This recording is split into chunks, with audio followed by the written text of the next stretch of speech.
Bonsoir à tous les amis, quel plaisir de vous retrouver pour le débrief Ligue 1 de cette J25. Et on a des choses à dire, pas le meilleur week-end d'un point de vue footballistique, c'était pas un total régal. La journée du samedi notamment, on n'a pas vibré à tous les étages. Ce match du dimanche soir, c'était pas le plus évident, mais il se passe toujours des choses comme d'habitude, en haut, en bas, au milieu également.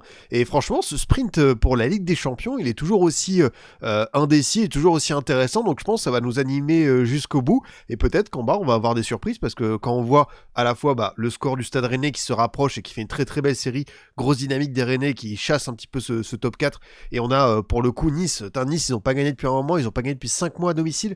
Attention au Nice de Claude Puel.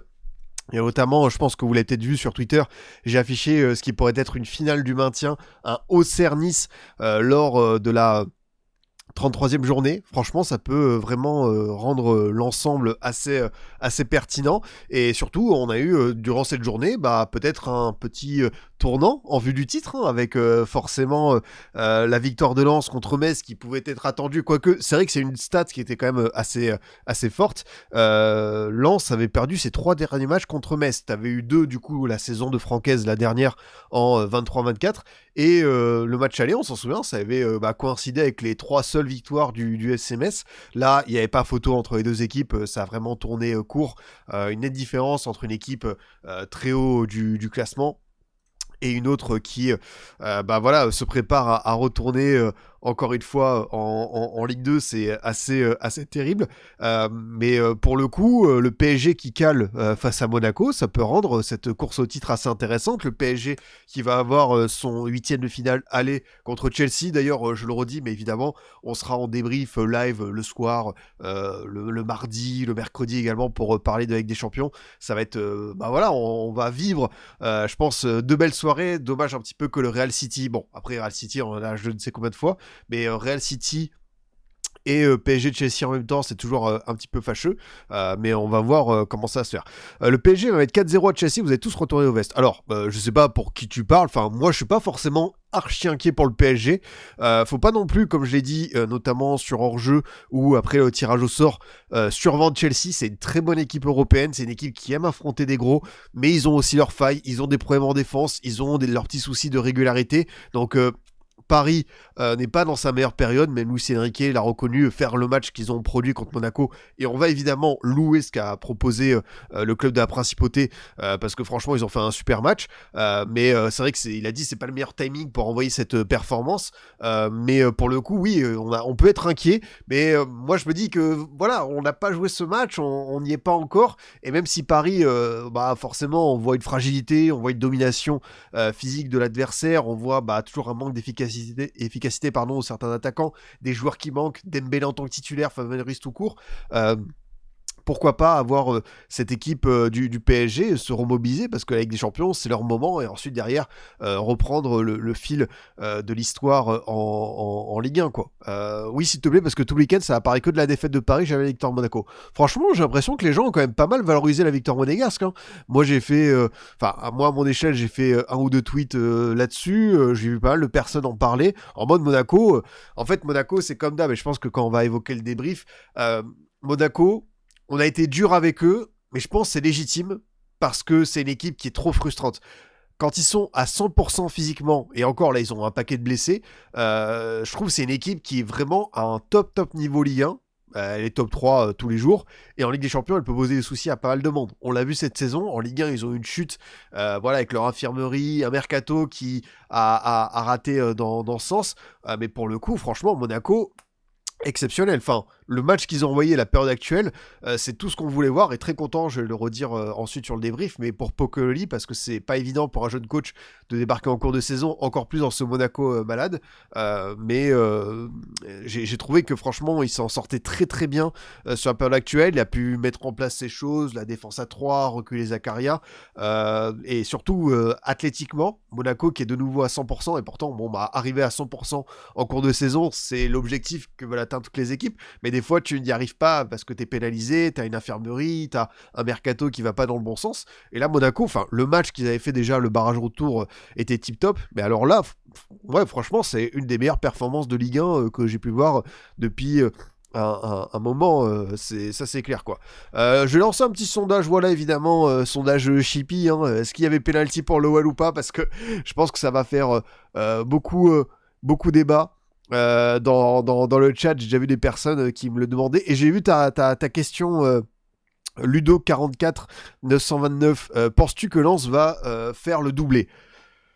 En vrai, ils sont déjà en très bonne position pour prendre au moins un titre. Je pense que la Coupe de France, ça peut être envisageable. On rappelle demi à la maison contre le TEF, qui est assez relou, donc pas évident comme équipe. Dans l'autre demi, ce sera Strasbourg-Nice. Dans quel état seront les Niçois? Ça paraît quand même un match très accessible pour les Strasbourgeois. Mais Lens-Strasbourg sur un match, tout est possible. Après, c'est vrai que le match récent de championnat, t'as eu voilà, le premier but de Païcelli, la petite erreur de Gagnou. Sinon, sur 70 minutes, je croyais que Lens avait vraiment été nettement au-dessus. Maintenant, entre un match de championnat et une finale de coupe, la motivation, c'est pas pareil. Mais en tout cas, je le disais à quelqu'un en réponse, si Pierre Sage, pour sa première saison à Lens, et au global, un coach qui a 2 ans d'expérience à la fin de saison sur un banc de Ligue 1, il fait doubler coupe championnat avec cette équipe, avec Lens. Franchement, niveau exploit dans le foot français, chapeau, parce que je sais pas où est-ce qu'on le situera. C'est peut-être d'un niveau de Montpellier, même si je pense que Montpellier partait peut-être d'encore plus loin niveau effectif. Mais par contre, t'as aussi peut-être la Coupe de France avec ça. Ce serait assez colossal. Je le redis, mais c'est très important pour à l'échelle du club. Ils n'ont jamais remporté la Coupe de France, donc c'est déjà quelque chose d'assez fascinant. Mais là, tu as une possibilité. Il reste 9 journées, t'es qu'à 1 point du PSG.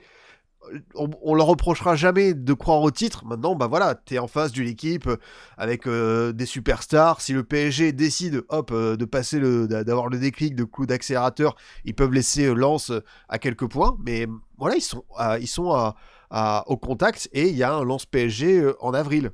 Ça peut aussi se jouer sur ces 3 points-là, quoi. J'en profite pour vous saluer sur le chat parce que vous êtes nombreux ce soir encore une fois et ça régale. Merci beaucoup à Kurapika et également à Loulou pour leurs petits abonnements. Les 50 subs promis si Lens fait top 4 arriveront quand ce sera officiel. Alors je sais plus quand t'avais promis ça, mais voilà, merci pour les 50 subs en cas de top 4 de Lens. C'est sympa de ta part. Ça fait pas mal de maillots floqués, Saud Abdelhamid, Flotov et également Sotoka, le Tego. Donc non, ça régale et merci à tous ceux qui sont présents encore une fois. J'avais oublié, mais de toute façon, en fait, comme je fais tellement de prédictions, après vous en faites pas, à la fin de saison, on refera toutes les prédictions Ligue 1, prédictions Europe, prédictions Coupe d'Europe. On aura tout ça, on fera un grand débrief, grand tribunal, et c'est vous qui serez jugés. Moi aussi sur Enjeu, vous en faites pas, je vais prendre la sauce parce que j'ai certaines prédictions, je pense que je vais être assez cata. En tout cas, bonsoir à Gerson Vapo, Thibaut Flip, Yvick, Valou PSG, Edzo Wart, Brandon, JP Flaco, Bam City, Mister Kilkenny, évidemment Soso Chat, la modératrice, qui vous rappelle que si vous aimez le contenu, si vous aimez les vidéos, les lives, n'hésitez pas à vous abonner, à liker. On est dispo sur YouTube et également en podcast avec le bon vieux Cop de Scipion, et on a sorti une petite vidéo sur la Ligue 3, le projet qui arrive la saison prochaine, donc n'hésitez pas à aller y jeter un petit coup d'œil comme toujours. On va basculer tranquillement déjà sur ce classement. Alors juste, penalty pour l'OL. Je vois les résultats du sondage. C'est oui à 44%, c'est non à 56%. C'est quand même très serré, hein. C'est pour ça que c'est un peu noir-blanc, hein. Je pense qu'il y a une interprétation. Pour moi, je trouve ça, je vais pas dire logique. Pour moi, il aurait dû aller revoir les images déjà. Et je vois quand même une petite déviation, mais la déviation n'est pas flagrante, elle n'est pas immense. Donc, c'est un peu partagé. Ça peut se siffler, ça peut ne pas siffler. Désolé, certains vont dire tu fais une réponse suisse et tu te mouilles pas. Mais je vois quand même que le ballon bouge un petit peu, même si évidemment c'est 1 mètre, il peut pas bouger. À partir du moment où la trajectoire, elle se modifie un petit peu, voilà, c'est un peu comme l'histoire du hors-jeu à 1 mm. Si on accepte cette marge-là, on doit aussi accepter cette marge pour évidemment les mains. Donc moi qui siffle, c'est pas le scandale du siècle. Je peux comprendre que ce soit très frustrant parce qu'il y a peut-être d'autres mains qui se sifflent pas et t'as des trucs où tu fais waouh. Voilà. Je fais une réponse suisse, non mais l'arbitrage, c'est aussi un petit peu d'interprétation. Et Vatelier, il allait revoir les images, il a estimé que ça. Après, il y avait beaucoup de pression. Franchement, le timing 91e, c'est pas évident. Mais ouais, on sentait que le sifflet, il était lourd à ce moment du match, quoi. C'est surtout le contexte encore, la grosse équipe en difficulté à domicile et Galpeno, c'est chiant. Peut-être que oui, peut-être que ça aussi, ça peut être assez problématique, relou dans ce sens, mais on y reviendra juste après sur ce match-là. T'inquiète Nidor, il n'y a pas de souci, t'en fais pas. De toute façon, il y a d'autres moments où on va pouvoir charrier parce qu'il y a une équipe qu'on n'a pas encore prononcée là, tout en bas. Il y a même un FC Metz qui pourrait les doubler d'ici la fin de saison. Le FC Nantes, et en même temps, le FC Nantes n'est qu'à 2 points de la JOCR, donc il peut encore se sauver. Nantes qui va sans doute changer de coach encore une fois. Avec Cantari qui va partir, merci pour tout, la victoire au Vélodrome, la victoire contre le Havre et à peu près tout, hein. Sinon c'est quand même assez catastrophique, c'est le néant, comme prévu le changement post-Luis Castro n'a pas apporté l'effet escompté. Et avant de regarder en détail Nantes, je vous dis juste 3 noms qui sont suggérés pour les Canaries. Antoine Comboiré n'est plus disponible, dommage, et pourtant il est déjà en train de faire du bon boulot avec le Paris FC. Pascal Duprat, Thierry Lauré et Michel Derzakarian, le retour. Pour moi, ces 3 noms, c'est comme un rêve éveillé. C'est vraiment en 2026 avoir une telle shortlist. Je suis sincèrement amoureux de la gestion sportive d'Equita. Après, on peut chambrer et tout, mais c'est comme d'hab. Je pense que le FC Nantes mérite sportivement et depuis longtemps d'aller en Ligue 2. Il faut les sanctionner, quoi qu'il arrive. Mais aller en Ligue 2 avec l'Equita, c'est le serpent qui se mord la queue. Il faudrait, quoi qu'il arrive, un vrai changement de direction. En plus, ils ont fait partir leur directeur du recrutement. Ils envisageraient de nommer en 2026 un big directeur sportif. C'est vrai que dans le football, encore plus quand tu es en Ligue 1, ne pas avoir de directeur sportif et faire ça entre père et fils, on comprend, hein, ça marche tellement bien depuis pas mal d'années. Ouais, c'est quand même assez dramatique. Et j'ai vraiment hâte de lancer le sondage quand on fera la partie FC Nantes sur quel coach est le mieux à cet instant présent. Parce que Pascal Duprat, Derzak et également Thierry Lauré, je sais pas, mais quitte à tenter le truc, autant envoyer du Pascal Duprat. Voilà, la mission, le pompier ultime. Je pense que en vrai, est-ce que c'est pas le coach que Nantes n'a pas essayé et qui était le plus compatible avec l'Equita? Je me demande s'il y a un rendez-vous manqué dans l'histoire récente entre le FC Nantes et ça. Lolo White, franchement, je le vois pas aller dans ce bourbier-là. Ils ont tenté aussi Will Steele avant notre ami Cantari, et ça n'a pas pris. Du coup, on se regarde juste le classement les boss avec, comme vous pouvez le voir, le PSG qui est en tête, mais Lens qui revient à 1 point, qui met à Marseille, il y a toujours 10 points d'écart entre les deux. Marseille qui repasse devant Marseille qui repasse devant l'OL à la différence de but. Donc important évidemment pour le top 3, éviter les 2 tours de qualification potentiels en Ligue des Champions. Rennes n'est plus qu'à 3 points de la LDC. Rennes, grosse dynamique, hein, comme Monaco, les 4 victoires de suite qui font un bien fou. Et cette équipe peut envisager totalement de batailler pour ce top 4. Hein. Franchement, le calendrier de Rennes, vous en faites pas, hein. À chaque fois vous demandez les calendriers, c'est quoi et tout. On va observer les calendriers, on va se pencher là-dessus. Je pense que ça va être assez intéressant. Là, il reste 2 journées de Ligue 1. Ensuite, on a la trêve internationale avec les barrages, tout ça. Et après, on va rentrer vraiment sur les 7 dernières journées.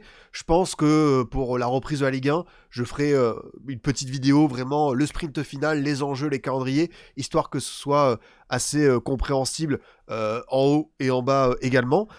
Bravo à Brest, hein. Bon, il y a Monaco aussi, Lille qui cale un petit peu.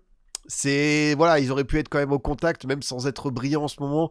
Mais là, on a senti que ça n'a pas suffi. Et quel but de Lorient? C'est vrai qu'on l'a pas encore évoqué, mais le but d'Avom en reculant, cette reprise fantastique, et beaucoup de buts de Lorient cette saison, ils sont totalement dingues. Ça mériterait un top 5 d'anthologie.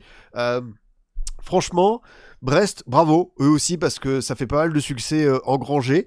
Et Brest, bon, si la 7ème place devient qualificative, par exemple, si Lens remporte la Coupe de France, Brest n'est qu'à 4 points. Bah voilà, hein, on sait jamais, hein, mais déjà, c'est l'équipe qui a mis une grosse distance sur la zone rouge. Et t'as encore Del Castillo, et t'as encore Ajorc. Brest vit une super période, ça fait plaisir pour eux. T'as Angers qui arrête cette petite série. Toulouse qui a allé chercher sa qualif en demi-coupe de France. Tu sens que la saison va jouer là-dessus. Ils risquent pas grand-chose pour en bas. Ils ont encore perdu, mais le match contre l'OM n'était pas inintéressant. Franchement, je trouve qu'il y a encore des choses positives à dire. Le Paris FC qui prend un point. T'as Le Havre. Attention, hein, Le Havre, ça recule. Mais alors Nice surtout. 5 points d'avance sur Auxerre. Est-ce que ça peut pas se jouer à ce niveau-là? Ça peut être assez intéressant. Évidemment, bon, Nantes et Metz, vous le devinez, il y a beaucoup de choses à dire sur ces deux équipes. Ouais, le top 2 définitivement scellé. Oui, je pense que en vrai, je vois mal Lens, Paris non, Lens non. Je les vois mal perdre cette avance-là. Et à ce niveau, ouais, je pense que ça va le faire, quoi. Nice, deuxième pire défense de Ligue 1. Et c'est vrai que t'as raison, c'est vrai que 48 buts encaissés. Ils ont encaissé plus de buts que Nantes, qu'Auxerre, que le PFC, que d'autres équipes, donc c'est à souligner. C'est vrai que dans cette période actuelle, Nice avant-dernière, c'est quand même assez terrible cette saison. Nice, le calendrier des enfers. Oh, vous m'intéressez? Non, vous en faites pas, les calendriers, on va petit à petit se pencher là-dessus. Beaucoup de choses à analyser, à mettre en détail, en perspective. On va commencer comme d'habitude avec le match du dimanche soir, et ce petit Paris FC OL, match piège pour Lyon, parce que forcément tu étais sur une équipe, deuxième match de Comboiré, une équipe qui n'avait pas joué en Coupe de France, qui a des recrues qui fonctionnent bien. Je pense à Mounetti, hein, encore buteur, l'homme providentiel du PFC sur cette deuxième partie de saison. Et ça, pour le coup, niveau mercato, je pense qu'ils avaient besoin de ce type de joueur. Et le but, même si évidemment ta griffe qui lui remet dans les pieds, c'est pas le plus dur de sa carrière, ça lui fait du bien encore une fois. Ouais, c'est un match à analyser dans cette période de l'OL qui joue beaucoup, enchaîne un paquet de matchs, c'est pas évident. Après avoir fait 13 victoires d'affilée, voilà, c'est un 4ème match de suite sans victoire. T'as eu 2 défaites, Strasbourg et l'OM. T'as eu l'élimination en Coupe de France, même si t'es revenu à la fin. Et là, encore une fois, t'es revenu à la fin. Est-ce qu'on va valoriser l'aspect mental? Tu reviens à la fin, même si bien sûr je sais que ce penalty il fait beaucoup débat pour vous, c'est quand même assez délicat. Pour moi, je le redis, je comprends que ça siffle, mais si ça s'était pas sifflé, c'était pas le scandale du siècle. Je vois quand même une petite déviation, et comme je vous dis, à partir du moment où on légitime le hors-jeu à 1 mm, ce genre de contact qui est hyper bâtard, parce que bien sûr le joueur il peut pas se couper le bras, il a pas le temps, ça va très très vite. Oui, bien sûr c'est la loi du jeu. À partir du moment où la position de la main est pas naturelle et qu'il y a une déviation aussi légère, aussi à un point où il l'effleure, voilà, on est obligé de siffler. C'est malheureux comme ça, mais ça s'entend. Mais ouais, l'OL qui, c'est vrai que avec cette compo, mine de rien, la compo de l'OL ce soir, est-ce que c'est pas un petit peu l'équipe, notamment dans le secteur offensif, qui aurait ressemblé à l'OL post-DNCG en Ligue 2? Parce que là, on se rend compte que oui, l'effectif a quelques limites quand t'as évidemment ses absents, surtout dans le secteur offensif. Pavel Chouk qui manque énormément, sans lui, c'est très très difficile depuis Strasbourg. Afonso Moreira également pour la prise d'espace, des joueurs aussi de percussion, de côté, de dribble. Fofana Nuama, ça fait un peu plus longtemps, donc à mon avis ça reviendra peut-être plus après la trêve internationale, et les derniers blessés comme Kluivert et Maitland-Niles pour la profondeur. Du coup, tu avais un choix intéressant de Fonseca, c'est de faire tourner en vue notamment du premier match d'Europa contre le Celta, avec Yaremchuk, Tolisso, Hendrik et Narté sur le banc, et une attaque, on va dire, Karabek, Humbert, Abner Mera. C'était une sorte de 4-4-2, losange, 4-3-3, c'était un peu hybride de la part de Fonseca.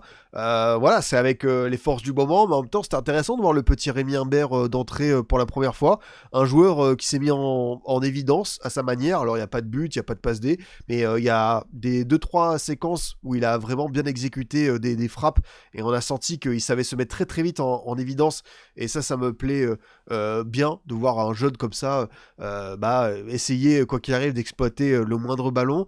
On a senti quand même un Noël emprunté, pas manqué tout simplement de gros noms devant, d'un joueur un peu clé, référent pour porter. Est-ce qu'il fallait mettre Tolisso et Hendrik, ou même un Yaremchuk pour les déviations?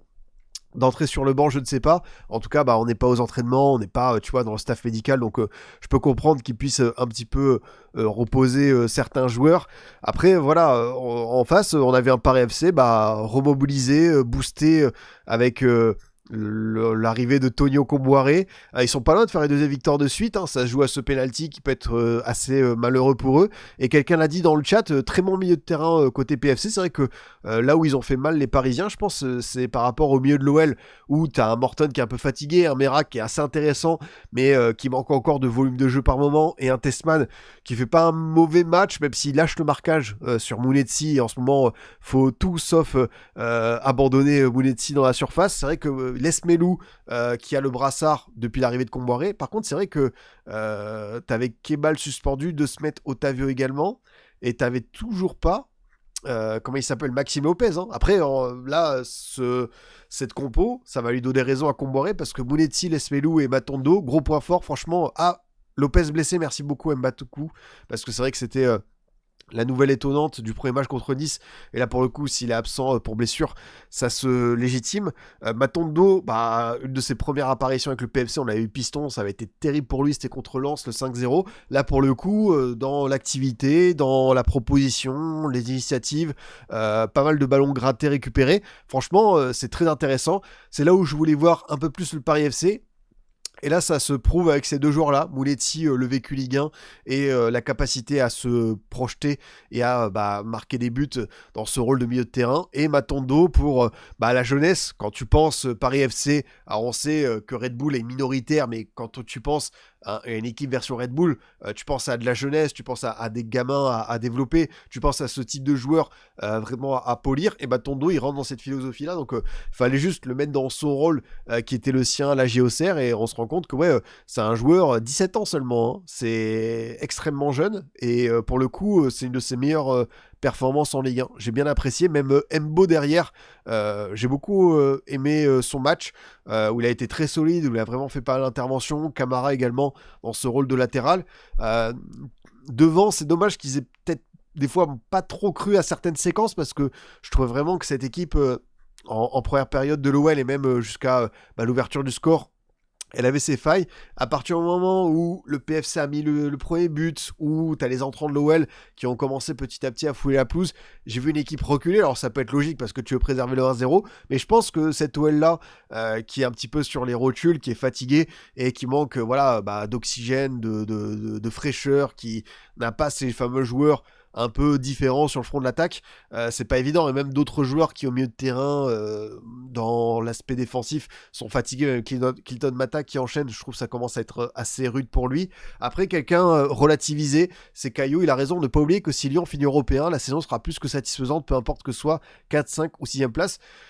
Voilà, je pense que si on repense à l'été dernier, l'été vécu par les Lyonnais, le mercato, le début de saison, tout ça, l'effectif, je pense que tout le monde était là pour dire l'OL, s'ils font top 6, c'est très bien. Après, c'est sûr que quand t'as goûté à 13 victoires de suite, quand t'as vu des choses très très bien s'enclencher avec Chouk, avec la découverte Moreira, avec l'arrivée d'Hendrick, très très bon sur ses premiers matchs, beaucoup plus dur désormais. Après, il a fait un très bon match au Vélodrome, contre Lens, il a raté beaucoup de choses. Là, ce soir, c'est une mauvaise entrée, même si il apporte du danger parce que c'est Hendrick, mais je vois un joueur qui est obsédé par le fait de marquer, parce que ça fait un petit moment qu'il n'a pas planté, et c'est surtout pas ce qu'il doit faire, parce que Hendrick, dans ce rôle un petit peu de distributeur, il a été très bon au Vélodrome, et il peut briller également par ça. Là, j'ai peur que il se braque lui-même en disant je dois absolument marquer. Voilà, Hendrick, c'est 19 ans, c'est une star à sa manière, parce que on le connaît depuis longtemps, il arrive du Real Madrid. C'est le 9, le coup idéal pour l'OL sur un mercato d'hiver. Mais quand je vous le dis, 19 ans, il y a des gamins pour qui l'âge, tu peux oublier ça.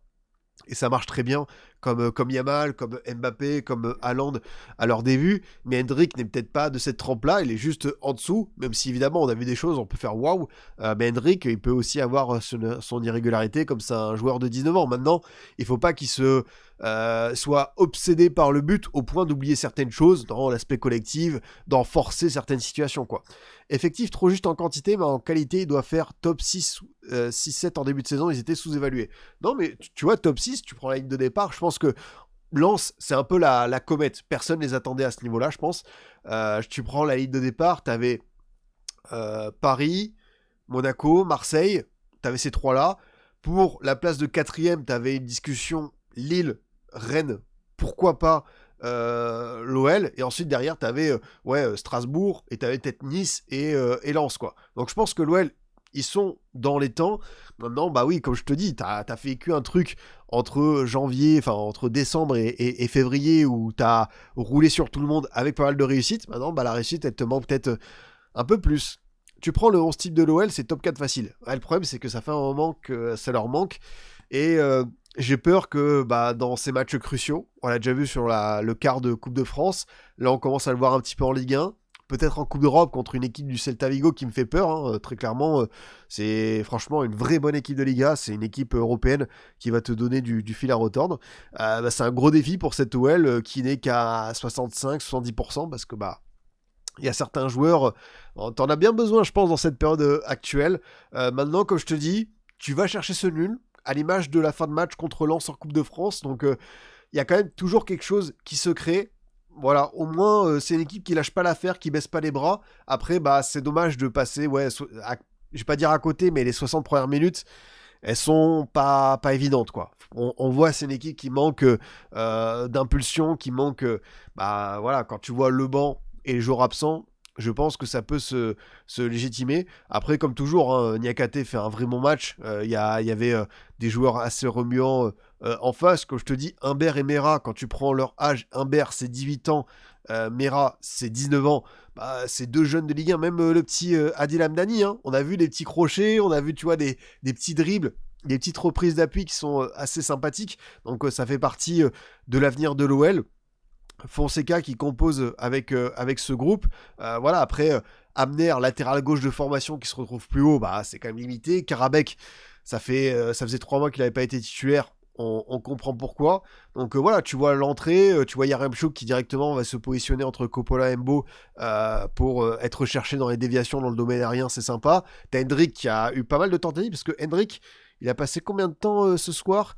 Il a joué 25 minutes et il a tiré 3 fois. J'avais pensé qu'il aurait peut-être tiré un peu plus.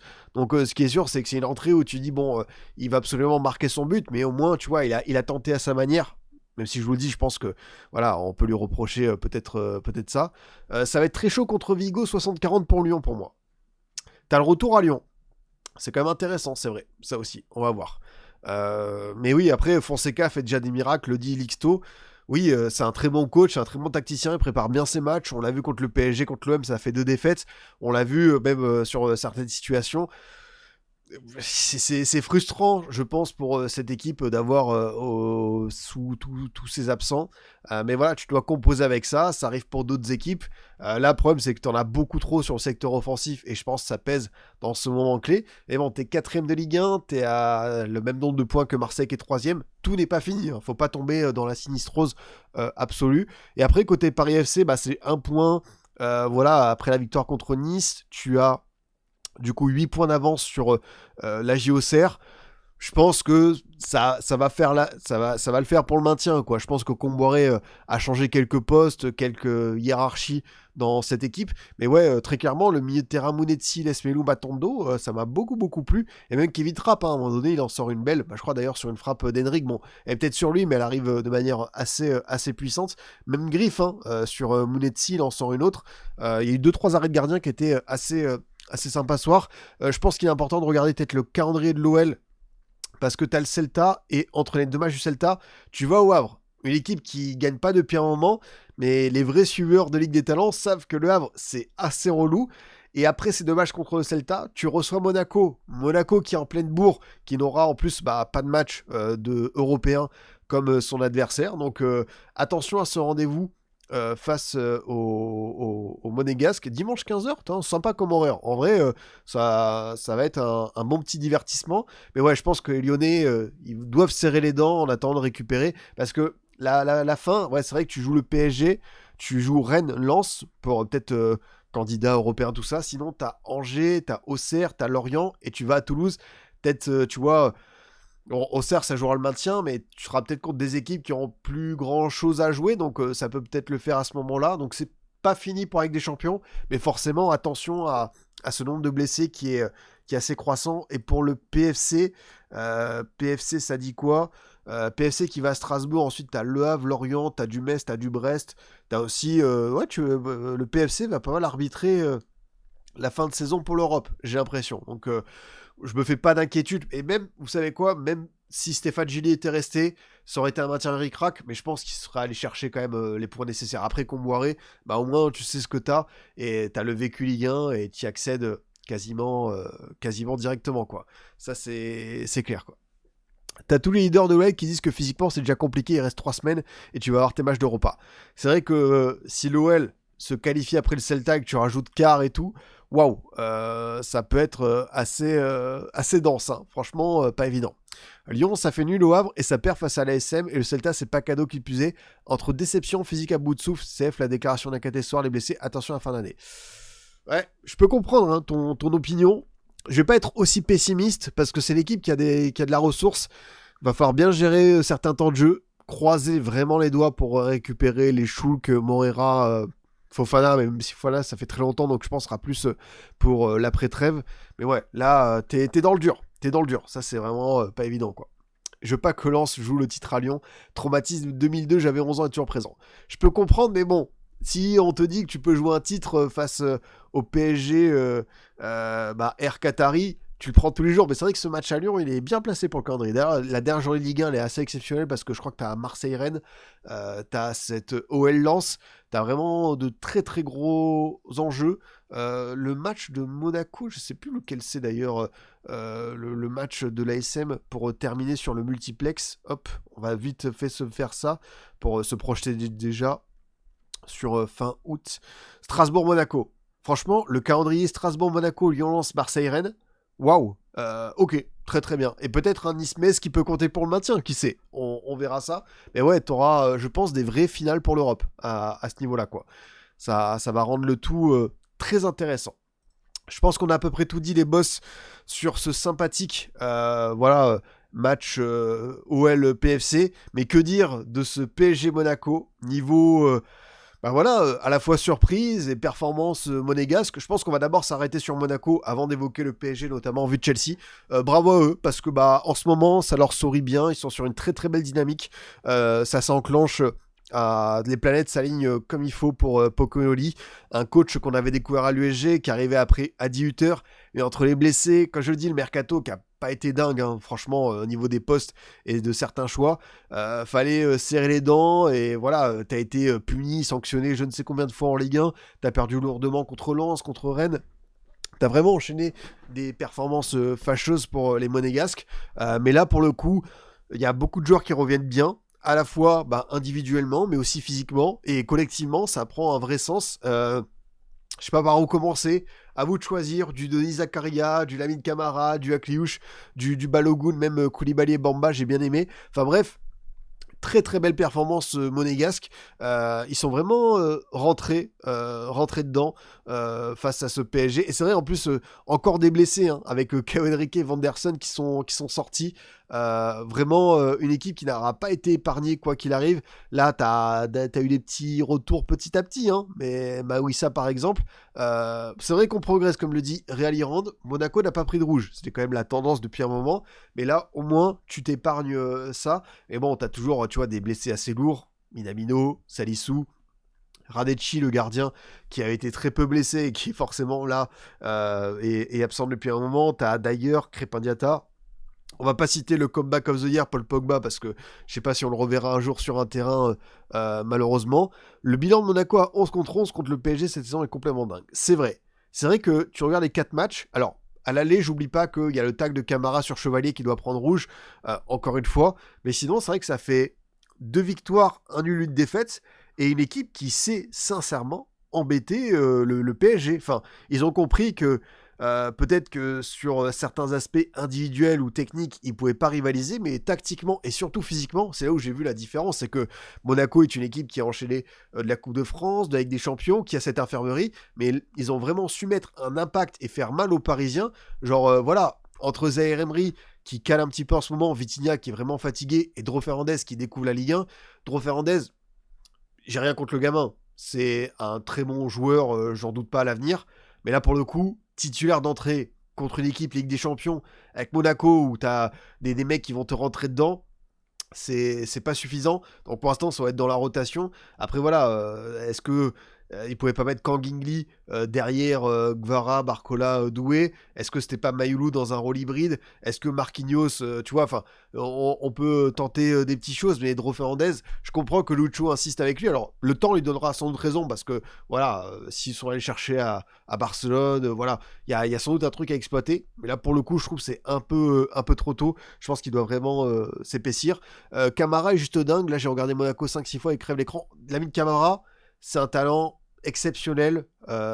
FC Metz, comme d'habitude, avec la filière sénégalaise. Monaco a eu raison d'aller sur lui.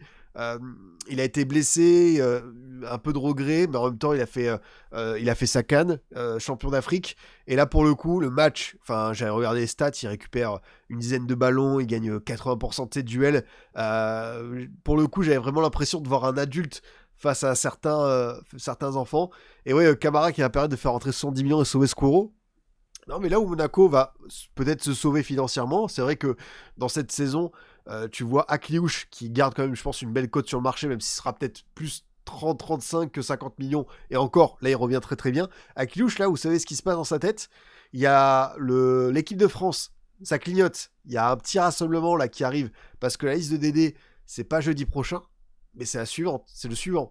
Et cette liste, c'est la dernière avant la Coupe du Monde. Donc c'est peut-être le moment, tu vois, de aller gratter une petite glace. Et ça peut être vraiment pas mal pour lui. Mais voilà, nuit Camara, ouais, je pense que j'abuse pas, mais quand il est comme ça, c'est top 5 milieu de Ligue 1 tous les jours. Après, il y a beaucoup de joueurs que j'ai envie de mettre dans cette catégorie-là. Mais c'est vraiment un sincère plaisir sur ce qu'il peut réaliser. Et même Zakaria, j'avoue que Zakaria, c'est un joueur que j'aime tellement dans l'entrejeu, que j'aime tellement dans le double pivot avec Camara, que je regrettais de le voir comme ça en défense de la part de Pocolli. Mais en fait, maintenant, j'ai juste envie de dire oui, je m'incline. C'est logique que toi, Seb, tu sois coach professionnel et que moi, je sois là à commenter la Ligue 1.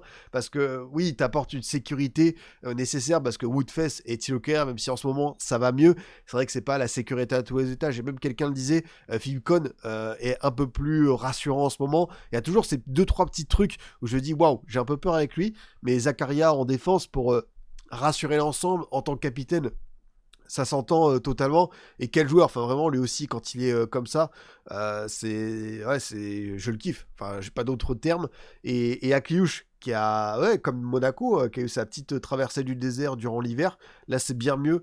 Il y a eu le barrage retour. Il y a pas mal de matchs où je le vois bien plus en jambes. Et même sur le but et tout, ça fait plaisir. Bah voilà, après il profite de l'erreur de Zaïre Emery, la bonne remise de Balogun, et ça s'est bien enclenché pour lui. Balogun, hein, très bien en ce moment. Balogun, ça continue de planter. C'est un joueur qui a de vraies qualités pour la profondeur, mais qui également, je trouve, joue de mieux en mieux en remise. Et voilà, il sera peut-être pas sur ses stats de Reims il y a 2-3 ans, mais par contre sur l'impression laissée, là je vois vraiment le transfert où je me dis ok, là petit à petit on commence à récolter ce qu'on attendait de Balogun avec ce statut d'international américain, d'un joueur qui sait bien plus se connecter aux autres. Et ouais, vous avez dit, hein, Koulibaly et Aladji Bamba ont fait aussi leur match. Koulibaly est un joueur très généreux, parfois trop, on l'a vu notamment sur le carton rouge récolté. C'est vrai qu'à toutes les 2-3 minutes, à chaque fois que je parle à un Monégas, c'est attention au carton rouge où on se rappelle de l'expulsion. Parce que oui, ça fait aussi partie de l'histoire de leur saison. Mais c'est pas mal, même Golovin. Hein. Golovin, il est bien en ce moment. Tu vois, tu peux faire rentrer Adingra à 10 minutes de la fin, tu récupères un peu de banc, attention aux blessures de Henrique et de Vanderson, parce que deux pistons, c'est quand même deux joueurs essentiels, mais là, pour le coup, Monaco a récupéré une vraie colonne vertébrale, avec Zakaria, Camara, Akliouche, Balogun, et autour, c'est bien plus complémentaire, techniquement, il y a un peu moins de déchets, surtout quand je vous dis, ce qui m'a vraiment marqué dans le match monégasque, c'est l'aspect la dimension athlétique. Je trouvais vraiment que c'est une équipe qui envoyait du lourd. Et même pour un Paris qui, on le sait, est fatigué, essoufflé, qui est dans le dur, voilà, c'est quand même des joueurs d'une rare exception. Voilà, quand tu regardes la compo, t'avais quand même encore du Gvara, t'as du Doué, t'as du Nuno Mendes, t'as Hakimi, donc ça doit faire le job, Vitinha également. Mais là, pour le coup, quand ils te rentrent dedans, bah, t'avais pas forcément de répondant, quoi. Donc bravo à Monaco, parce que bah, la période actuelle est hyper satisfaisante. Tu te dis que cette équipe qui était très très loin du top 4, maintenant c'est jouable tous les jours. Le calendrier de Monaco, alors forcément, il faudra comparer aux autres, parce que sinon c'est toujours difficile de se projeter. Mais en gros, Monaco, ça joue le week-end prochain à la maison contre Brest. Attention, équipe en grande forme. Mais Monaco va avoir pas mal de finales pour l'Europe, hein. Tu vas au Parc OL, tu reçois l'OM après la trêve, tu reçois le LOSC, tu termines par Lille et Strasbourg, 33e et 34e journée. Mais entre-temps, tu as PFC, Auxerre, Toulouse, Metz. Si ils sont à ce niveau, et c'est le plus dur pour eux des fois d'avoir ce même niveau d'investissement, mais ils l'ont quand même fait, tu vois. Contre Angers, contre Nantes, tout n'était pas parfait, mais on a vu un Monaco bien plus sérieux contre les équipes à sa portée. Ouais, ils seront peut-être pas loin d'un carton plein. Franchement, je ne les vois pas faire un 9 sur 9, parce que tu vois, tu as quand même des matchs qui seront pas simples à aborder. Mais si tu me dis que voilà, ils vont faire engranger une vingtaine de points et se rapprocher du top 4 ou pourquoi pas l'incorporer, ouais, c'est vrai que là maintenant ça peut le faire quoi. J'y pensais, mais Ben Seguir sous Pocololi, il n'y a pas un truc à faire pour le relancer. Bah d'ailleurs, ça devait se faire hein, de mémoire.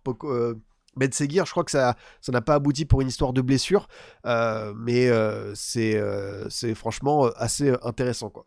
Salut Aya Solar, désolé du retard, t'inquiète pas, c'est pas grave. J'ai fait pour l'instant l'OL-PFC, on aborde un petit peu ce PSG Monaco qui, bah franchement, très bon match de Ligue 1 en passage, on peut le souligner parce que ce match du vendredi soir, on se disait encore un PSG Monaco, mais ouais, belle surprise, de l'enjeu, du jeu et ouais, beaucoup de performances individuelles à retenir.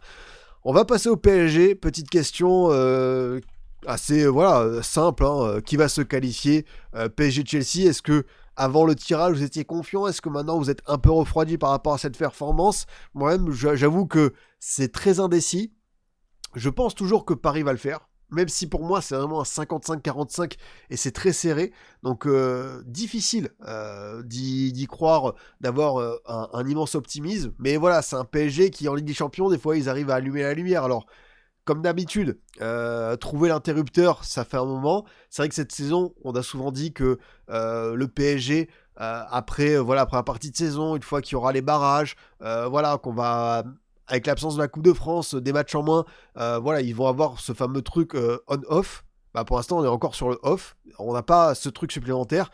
Après, est-ce que cette excuse, parce que je pense qu'elle est légitime, c'est un facteur qui s'explique, hein, la fatigue, l'usure physique, le fait d'avoir eu bah seulement 2 semaines et demie, 3 semaines de pause entre la finale Coupe du Monde des clubs et le retour, voilà, la Super Coupe d'Europe contre Tottenham, les premiers matchs de Ligue 1, voilà, c'est une préparation très particulière, ce qu'ont vécu les Parisiens. Je pense que ça peut s'expliquer par rapport à certains joueurs qui ont un rendement très très lent de ce qu'on a vu la saison dernière, mais je pense aussi que oui, Paris a raté son mercato post-LDC. Déjà, j'ai souvenir que après la finale de la LDC 2020, quand bah, y a la finale Covid contre le Bayern, la défaite en finale 1-0, alors oui, tu perds, mais t'atteins quand même la finale avec des Champions pour la première fois, c'est pas mal. Déjà, le mercato à l'époque avait pas été dingue, hein. De mémoire, t'as eu Florenzi, t'as eu Bakker, t'as pas eu des cracks, des foudres de guerre. Même, je me demande si Danilo Pereira, il arrive pas à ce moment-là. Bref, ça faisait pas forcément rêver, à part Moïse Kean. Bon, bah, tu vois, j'avais l'impression que ce mercato n'avait pas été dingue pour un finaliste de Ligue des Champions. Là, tu gagnes la Coupe d'Europe. Alors oui, tu as ce changement de gardien, mais que tu choisis, hein, que tu ne subis pas, que tu choisis avec Donnarumma Chevalier. Donc Luis Enrique, c'est un choix. Bah, on va voir si ça lui donnera raison. Pour l'instant, quand on voit Safonov qui fait des arrêts, qui fait des choses, mais c'est pas gardien élite mondiale. Donc on peut rester sur notre fin parce que Chevalier a le moral au fond des chaussettes. D'ailleurs, il devrait pas être lui appelé pour la liste de l'équipe de France. Moi, je pensais que son déclassement au PSG, ça ne compromettait pas sa place en EDF, et pour l'instant, ça a l'air de se passer comme ça, donc attention à lui, hein, parce que rater une Coupe du Monde, ça a quand même une certaine conséquence. Zabarni, il a fait un bon match la semaine dernière contre Le Havre, mais bon, faire un bon match contre Le Havre quand tu as coûté 70 millions d'euros, ça devrait pas être, tu vois, la fin du monde. Par contre, là, pour le coup, je l'ai encore vu en souffrance, et ouais, à ce prix-là... Zabarni, je peux encore y croire, hein. Si ça se trouve, la saison prochaine, qu'il aura trouvé des automatismes, des repères, il y a d'autres recrues qui ont mis du temps. Après, il y a beaucoup de matchs ratés de sa part, donc ça, c'est pour le coup assez rude. Dro Fernandez, seulement mercato d'hiver. Je peux comprendre l'idée de prendre ce jeune encore une fois pour préparer l'avenir, mais est-ce que Paris aurait pas dû faire... Voilà, moi je peux comprendre l'idée de ne pas faire du mercato juste pour dire hop, on est actif pour avoir la quantité supplémentaire, mais quand je vois à la fois les limites de profondeur de banc et également certaines performances individuelles, parce que je pense que il y a des joueurs qui sont restés sur leur nuage du 31 mai dernier, mais il faut en redescendre, enfin, il faut tourner ce chapitre qui est très très beau, cette page qui est incroyable, mais là on est sur la saison 2025-2026. Ce qui s'est passé il y a 7-8 mois, même il y a 9-10 mois du coup maintenant, c'est exceptionnel, c'est incroyable dans l'histoire du club, mais là, quand t'es tenant du titre, faut repartir en combat, faut prouver encore et toujours, t'es attendu, et là ouais, c'est vrai que t'as pas mal de doutes, après bon, en LDC aussi t'en avais l'an dernier, mais on sait que physiquement ça coince pas mal, mais ouais, je pense que le Paris aurait dû quand même faire un peu plus de mercato, quitte à un Lokoman, un Akliouche, un Valentine Marco. Peut-être qu'ils n'étaient pas accessibles, peut-être que financièrement c'était pas possible, mais je pense qu'il y avait quand même moyen de faire un peu plus de roulement pour cette équipe, quoi. Qui va se qualifier selon vous? C'est très serré, hein. PSG 57%, Chelsea 43%. Je comprends que ce soit assez indécis. Maintenant, t'as à la fois ce challenge en Ligue des Champions qui arrive. On rappelle qu'ils ont déplacé leur match contre Nantes le week-end prochain pour avoir une semaine de pause. T'as Lens qui revient à un point. Tu peux être menacé à la fois en Coupe d'Europe et en Ligue 1. C'est intéressant parce que là, on va avoir vraiment le moment clé de la saison parisienne. Là, t'as plus le choix. T'as plus de barrage, t'as plus d'échappatoire. C'est maintenant qu'il faut répondre, dès mardi soir, contre une équipe qui, comme je vous le dis, n'est pas parfaite sur tous les plans, mais qui sait, elle, vraiment élever son niveau, répondre à l'intensité, et qui adore faire tomber ces gros-là. Enfin, la finale de la Coupe du Monde des clubs, on l'a vu, Barcelone en Ligue des Champions, on l'a vu également. Après, voilà, ils ont perdu contre le Bayern, ils ont fait nul à Karabakh, enfin, ils ont aussi leurs failles, mais Chelsea, ils aiment bien ce truc, hein. Ils aiment bien les projecteurs, et c'est une équipe qui a beaucoup de talent, c'est sûr. Ils ont gagné ce week-end 4-2 contre Wrexham en pas en Super Coupe, mais en FA Cup. Donc ça peut être intéressant. C'est vrai qu'ils prennent pas mal de cartons rouges, donc ça peut aussi avoir cette incidence assez intéressante. Mais voilà, en tout cas, Paris doit répondre présent. Je pense qu'ils vont être là, mardi, au taquet. Et après, tu as un retour à Stamford Bridge. Un stade en Ligue des Champions, comme le dit Doufre, c'est les émotions. Pipion, je voulais ton avis, tu trouves pas dans l'envie sur les derniers matchs chez Qatar, genre ça va pas se faire mal, on n'a plus cette équipe qui a la dalle. Peut-être aussi, peut-être t'as aussi une histoire de joueurs qui ne répondent plus présents, qui sont pas sur leur niveau qu'on a pu connaître, comme Gvara. Voilà, Gvara, il est moins étincelant. Il a toujours ce truc, sur une action, il est capable de marquer un but, d'avoir cet aspect fantastique, mais sur la durée, si tu juges sa saison, d'un point de vue fiabilité, joueur qui doit répondre week-end après week-end, il manque quelque chose quand même d'assez consistant, quoi. Dembélé sera dispo. Alors, normalement, Dembélé qui est rentré contre Monaco sera là. T'as aussi João Neves qui normalement devrait être présent à l'entraînement. Fabien Ruiz, toujours pas là. Voilà, Neves, mais est-ce que Neves à 100% sera là pour ton milieu de terrain? C'est Vitinha, Zaïre Emery, Neves avec pas mal de joueurs fatigués ou qui reviennent de blessures contre Caicedo, couteau entre les dents, Palmer, Enzo Fernandez, Rhys James, même Romeo Lavia, André Santos. Gros défi physique pour l'entrejeu parisien. Donc voilà. Après, inconsciemment, quand tu gagnes la LDC, je pense que tu as moins faim. Je pense que oui, et même il y a certains supporters parisiens, je sais pas s'il y a des parisiens qui le disaient, qui sont là sur le chat et qui peuvent peut-être l'attester, mais j'ai eu des commentaires qui disaient que cette saison, on relativise certaines défaites parce qu'on a connu ce qu'on désirait depuis tellement d'années, l'ivresse de cette victoire, de la coupe aux grandes oreilles. C'est vrai que t'as l'Olympe, et derrière, tout ce qui se passe après, t'as l'impression que oui, ok, on n'aime pas perdre, mais c'est moins grave que les années précédentes. Maintenant, bon... Quand t'es le PSG, t'es une équipe avec de l'exigence, avec ce niveau-là, on a également on a un temps plus. Mais je peux comprendre qu'il y a cette sorte de décompression à la fois chez les joueurs, chez les supporters. Après, Luis Enrique, le connaissant, je pense que voilà, c'est un mec qui n'aime pas ce genre de période où son équipe n'a... Il y a à la fois un collectif qui est rouillé et aussi un peu moins la dalle, quoi. En tant que supporter parisien, je relative un peu cette saison, même si on ne gagne pas de titre majeur. Je pense que s'il n'y a pas de Ligue 1 et de LDC, ça fera tâche, mais t'auras eu trophée intercontinental, trophée des champions, super coupe. T'auras pris des beaux trophées bonus, quoi. totalement, et puis on a tout gagné la saison dernière si on compte pas la saison du club. Non mais c'est vrai que c'est exceptionnel, enfin, ça on leur enlèvera jamais, mais voilà, c'est le challenge permanent, c'est repartir au combat, t'es attendu au tournant, et c'est vrai que si t'es champion d'Europe et que tu te fais sortir en 8ème, on pourra quand même, tu vois, un petit peu grincer les dents. On va enchaîner les amis, avec... Oh bah, c'est magnifique quand même, cette transition, les matchs du samedi, j'espère que vous étiez bien devant votre télé pour apprécier tous ces beaux petits matchs, et ce magnifique Nantes-Angers. Bravo à Angers déjà, parce qu'ils n'avaient pas gagné depuis un petit moment. C'est une équipe qui aurait dû normalement, vu l'effectif, batailler pour le bas, et ils s'offrent un peu plus de matelas, parce que là, ils sont même passés devant Toulouse, non, de mémoire, je sais plus où est-ce qu'ils en sont, Angers exactement au classement. Tu vois, ils sont devant Toulouse avec un point d'avance, 32 points en 25 journées, 9 victoires. Très bien, bravo, parce que ça c'est une mention très très bien. Ils ont vraiment maximisé leur effectif, et ils vont s'en sortir avec, encore une fois, tu vois, le but d'Amin Zbaï, un mec qui a été cherché dans le golf, qui était un vrai bon joueur de Ligue de Grenoble, mais il a eu sa contribution. T'as Koya Ipo qui pour l'instant n'a pas planté, donc peut-être que ça viendra après, mais Van Den Boomen, très bonne idée de l'avoir récupéré. Hervé Kofi, top 3 Ligue 1 cette saison au poste de gardien, et même des joueurs comme Ecomier, Arcus, enfin vraiment cette équipe d'Angers, même Belkebla, hein, franchement ça fait le job, et collectivement c'est voilà, pour moi il y a quand même 2-3 joueurs qui ressortent, tu vois, d'un point de vue talent en Ligue 1, parce que Kofi, Van Den Boomen, c'est très fort, Begdim pour l'avenir, mais ça travaille les uns pour les autres. Et voilà, le match contre Nantes, il était pas génial dans le jeu, t'as été voilà, pas sur ta meilleure performance, parce qu'en face, waouh, c'est tellement malade. Très beau but de Zbaï. Ouais, c'est vrai que le but d'Amin Zbaï, il est quand même assez sympathique. Ouais, c'est vrai que c'est Niki Sheriff. Après, t'es Angers, t'es post-crise des droits télé, t'as pas un rond. Sheriff, 6 mois en Ligue 1, 4 buts, 20 millions d'euros, t'es obligé de vendre. Ouais, non, mais le fort, non, mais c'est vrai que je vais pas faire, voilà, j'ai pas envie de citer tous les joueurs d'Angers à leur façon, mais c'est vrai que le fort, Camara, même lui aussi qui était en réserve 20 ans, qui fait une très bonne saison, enfin, franchement, ils sont tous à un niveau individuel où ils s'installent dans cette Ligue 1, et ça va faire un maintien.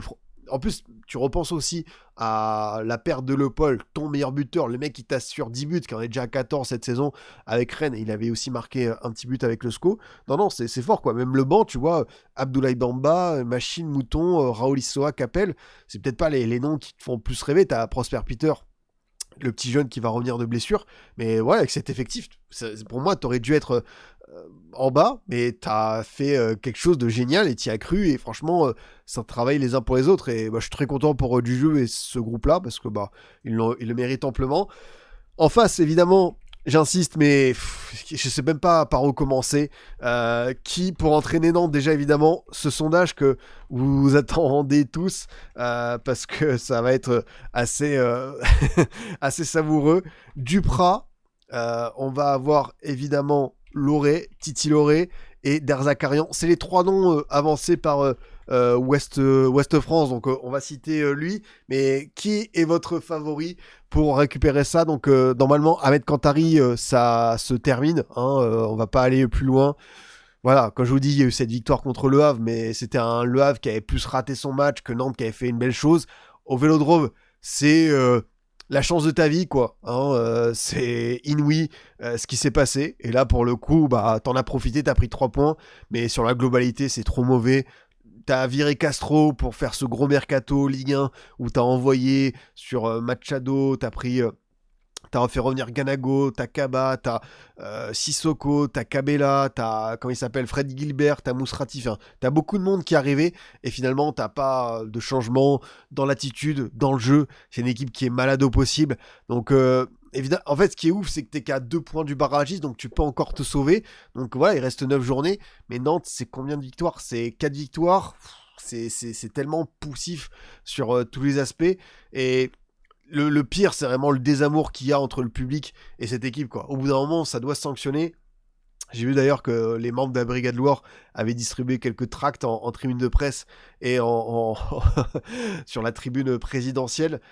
Mais ouais, enfin, je me suis posé devant le match, je m'attendais pas à voir le jeu à la nantaise, Arribas, Denouex, Suodo, mais voilà, on en est tellement loin et ça fait, comme je vous le dis, à chaque fois que je parle de Nantes, au-delà de l'ironie, ça fait mal parce que c'est un truc qui incarne quelque chose de tellement fort dans le foot français, d'un point de vue de la formation, des idées, voilà, d'un certain romantisme, que de voir ce qui s'est passé dans l'Erquita. Alors l'Erquita, oui, tu prends une Coupe de France, oui, tu fais plusieurs saisons en Ligue 1, mais voilà, c'est à chaque fois, t'as reculé pour mieux sauter. Cette équipe, elle mérite d'aller en Ligue 2, quoi qu'il arrive. Après, ce que je souhaite aux Nantais, c'est d'avoir un vrai projet de reconstruction en deuxième division qui se base sur la jeunesse, parce qu'on a commencé à avoir des choses avec Tabibou, Duff, Leroux. Également, Tati, même si je pense Tati avec son potentiel, ça va partir parce qu'il faudra faire entrer quelques sous dans les caisses. Mais surtout, c'est sans l'Equita, quoi. Enfin, Valdemar et Franck, la destruction de ce monument du foot français, mais dehors, quoi. Enfin, il n'y a pas d'autre terme. Après, bah voilà, ils vont peut-être pas lâcher financièrement le truc, mais c'est pour ça que je souhaite la Ligue 2, parce que je pense, encore une fois, sur l'enchaînement de circonstances, ils doivent y aller tous les jours. Mais franchement, si c'est pour y aller avec l'Equita, je suis assez déboussolé, quoi. Leroux, ça part aussi, ouais. Non, c'est vrai que j'ai parlé d'un projet Ligue 2 avec des jeunes, mais Leroux, qui était déjà suivi par Monaco l'été dernier, je pense que lui, ça va sauver.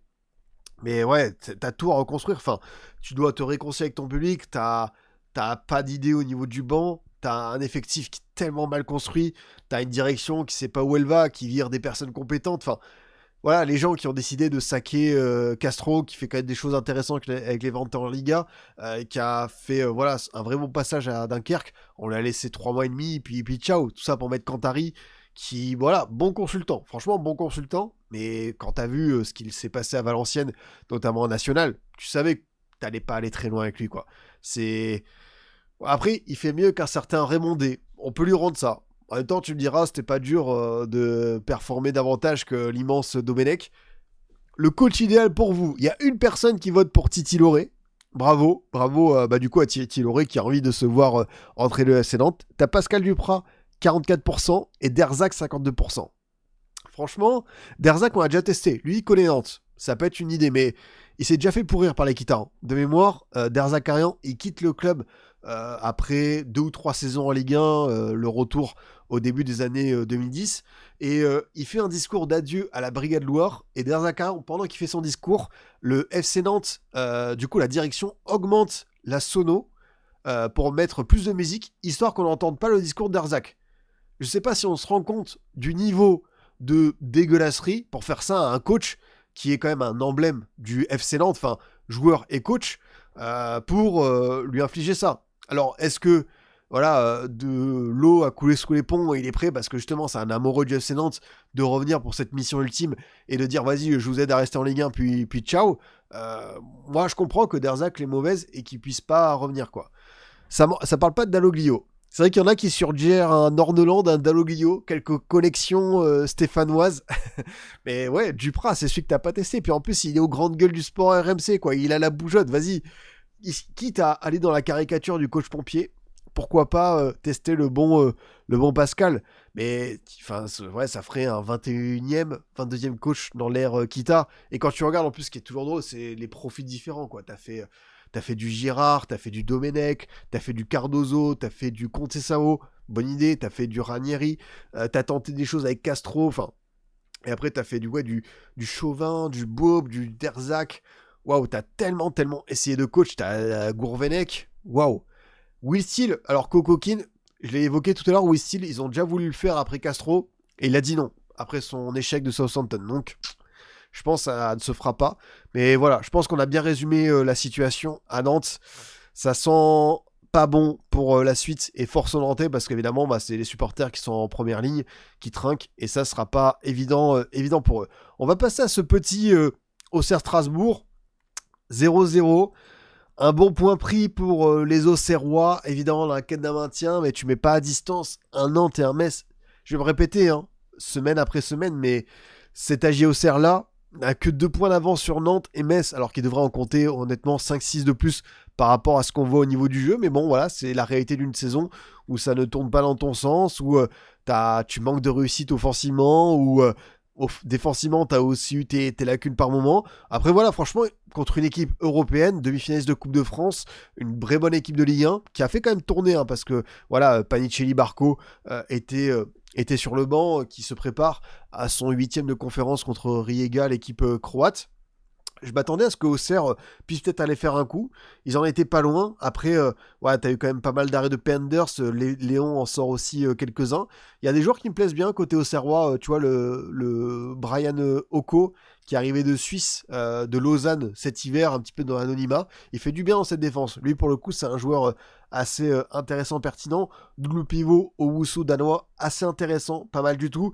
Là où ça va manquer, et pourtant, c'est des joueurs qui se dépensent tellement, c'est fou, hein, mais Namasso, qui a des vraies qualités, balle au pied, mais dans la finition, c'est pas ça pour le garçon. Siniayoko aussi, qui est un joueur tellement généreux, mais qui n'a peut-être pas eu les meilleures situations, et pourtant, c'est un très bon joueur, notamment sur les coups de pied arrêtés. Je m'en suis rendu compte qu'il a vraiment de bons déplacements, Siniayoko, et réussit toujours à obtenir ces ballons-là.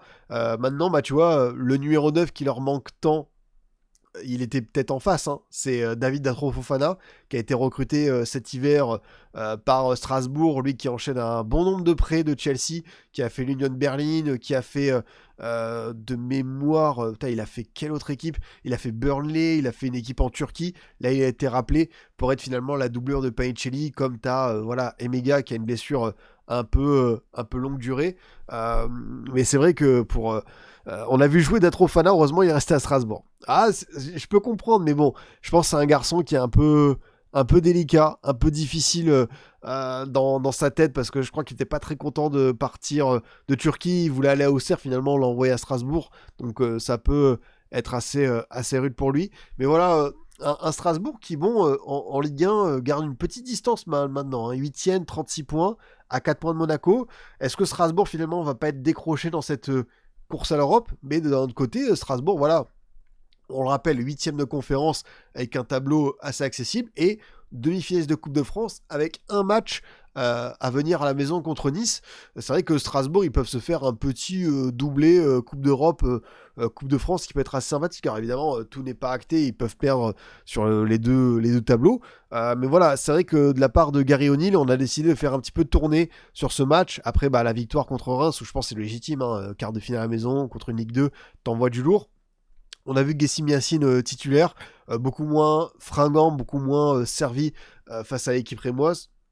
En même temps, Auxerre a proposé pas mal de résistance et a même vraiment bougé cette équipe. Ce qui est ouf, c'est que quand je vois ce match, je vois pas, tu vois, un match entre le 16e et le 8e de Ligue 1. Pour moi, c'est beaucoup plus serré. Après, bah, la réalité d'une saison, c'est que Auxerre a vraiment bouffé la feuille un nombre de fois incalculable, a raté un petit peu son mercato et court désormais après le moindre succès. Pour moi, ce que je vois au niveau de cette équipe, c'est que, voilà, comme le dit, par contre, l'ambiance à Auxerre fait la diff. Les supporters supportent les joueurs, le staff, contrairement à Nantes, a du AJ à Nice et du AJ à Nantes. Il y a ce truc où je me dis que Auxerre sera très vraisemblablement le barragiste, c'est qu'ils ont jamais lâché l'affaire. C'est que même s'ils ont eu des matchs durs, ils sont passés à côté. Tu vois, par exemple, ils ont perdu 3-0 contre Rennes. Voilà, un blackout total. Derrière, ils seront mobilisés. Ils sont allés chercher un bon point de mémoire. C'était la semaine dernière à Lorient, tu vois. Bon, ils ont mené 2 fois au score. C'est ça qui est un peu fâcheux pour eux. Mais c'est une équipe qui propose toujours quelque chose. Et comme tu le dis, Pélissier est toujours là. Même s'il y a beaucoup de remous en interne, t'as une vraie guerre entre Malherbe, Ouantier, James Zou. Enfin, c'est pas simple, hein, le contexte auxerrois. Mais ouais, les supporters, ils sont toujours à fond. Je pense que si tu abordes les derniers matchs dans cet état d'esprit, encore une fois, ils seront là. Faut pas perdre, tu vois, 5-6 matchs, parce que là, sinon, tu vas te faire un petit peu peur. Mais quand le calendrier auxerrois, tu vas au Vélodrome, tu reçois Brest, tu vas au Havre, tu reçois Nantes, tu vas à Monaco, tu vas à Lyon, tu reçois Angers et Nice, et tu vas à Lille. Là où ça peut se jouer, c'est ces 2 matchs à la maison, Brest-Nantes. Au milieu, t'as le Havre. Après, derrière, t'as Monaco et Lyon. Ça va pas être simple à l'extérieur. Mais ces 2 matchs à la maison, là, contre Angers, qui peut déjà être en vacances. Et là, peut-être qu'on va avoir quelque chose de savoureux, les amis. Parce que Auxerre-Nice, on a... Bon, évidemment, ça se trouve, dans 2 mois, on n'en sera pas là. Mais on a une équipe qui est un peu en perdition, qui prend de lourds scores et qui a un 11 qui se délite totalement, qui est à 24 points. Auxerre est à 19. D'ici là, est-ce que ça peut pas se rapprocher? ça peut être assez intéressant, quoi. Ouais, Auxerre joue quand même mieux que les autres clubs du bas de tableau.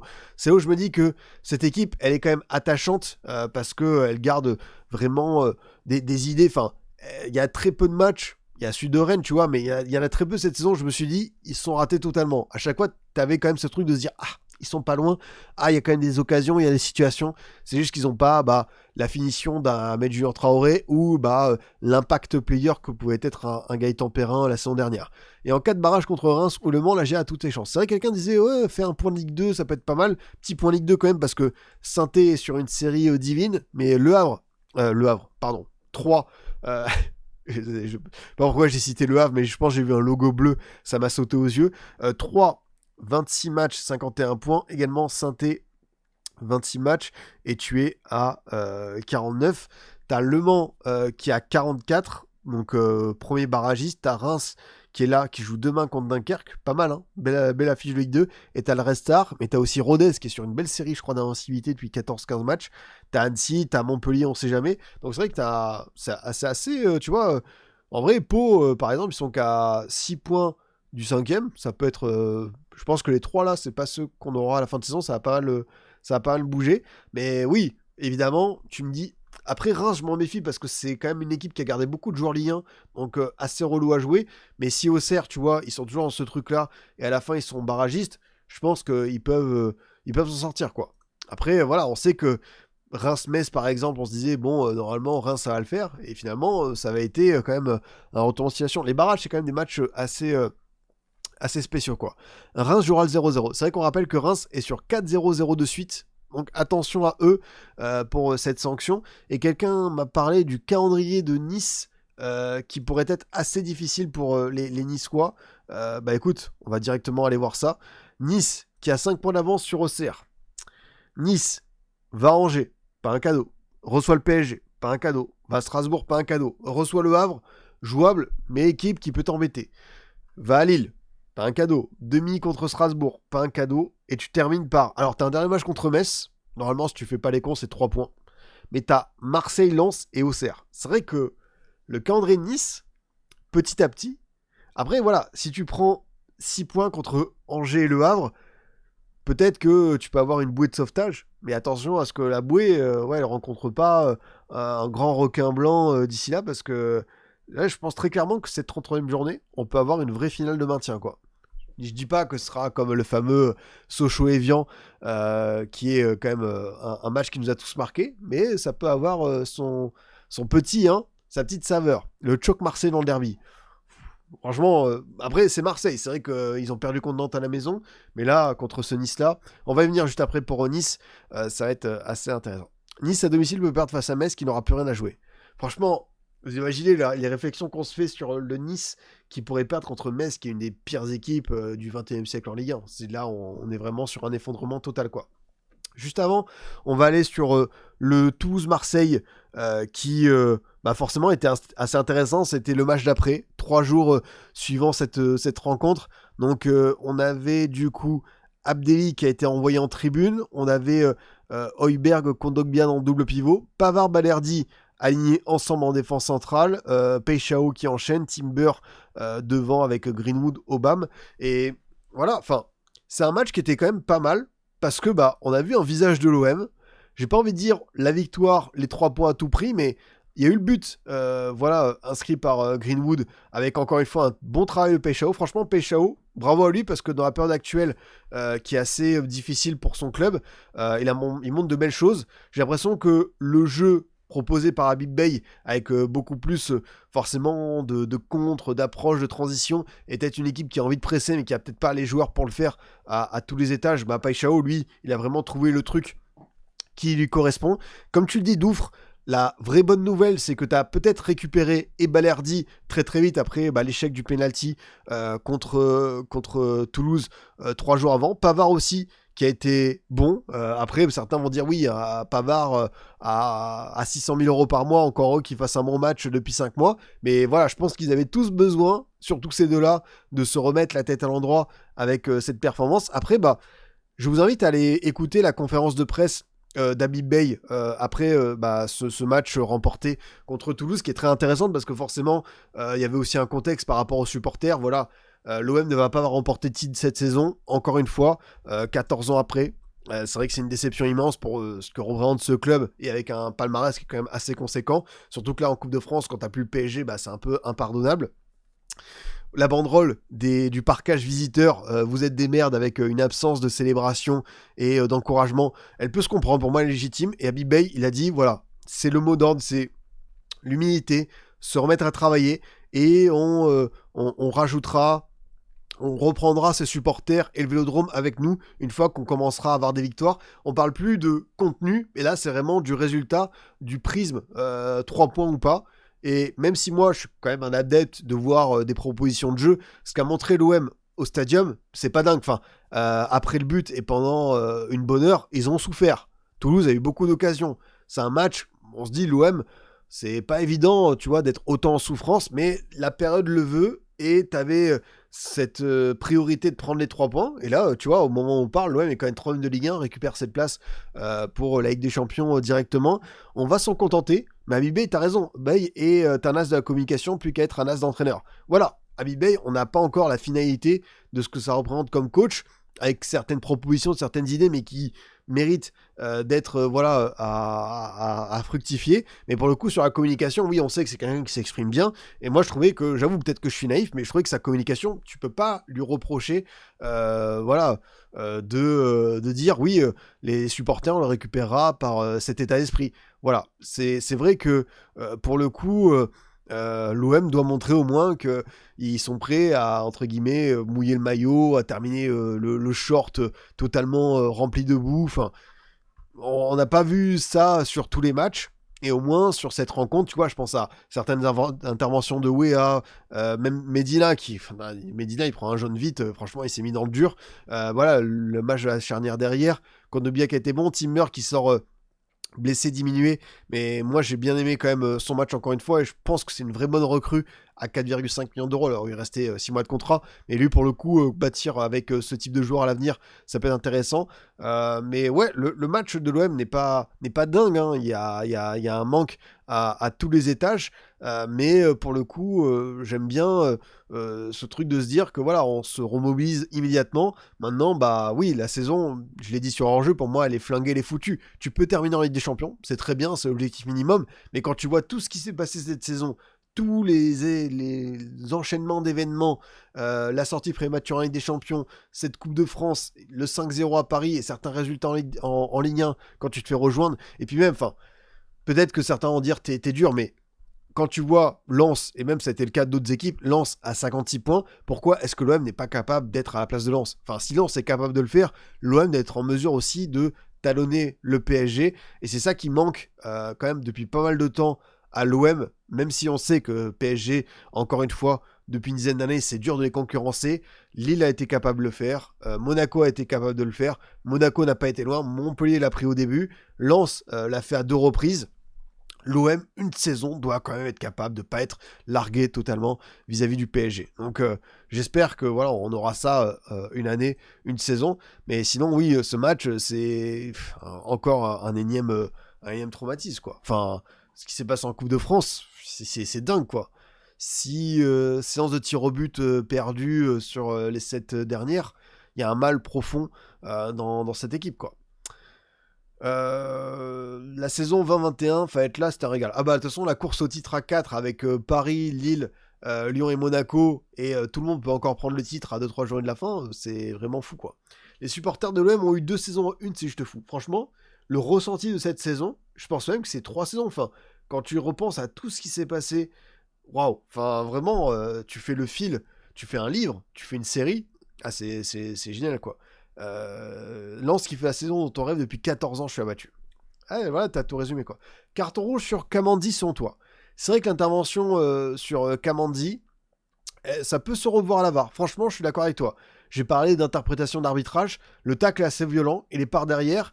Et moi, quand j'ai commencé à suivre le foot, il y avait vraiment cette notion de tacle par derrière. Même s'il n'y a pas blessure, c'est très souvent sanctionné d'un rouge parce que c'est un geste qui n'est pas maîtrisé et qui peut vraiment amener à quelque chose. Donc, s'il y avait eu rouge, ça m'aurait pas vraiment étonné. Maintenant, au niveau des statistiques, ça dit quoi 0,91 contre 1,13. Après, tu vois, t'es devant au nombre de tirs, t'es pas possession et tout, mais c'est vrai qu'en ressenti, voilà, t'as eu des grosses occasions côté TEF. Ouais, c'est 12 tirs à 10 pardon, pour le TEF. Voilà, t'as eu Donum qui voit sa frappe s'envoler dans le ciel. T'as Diop aussi qui a des frappes de loin.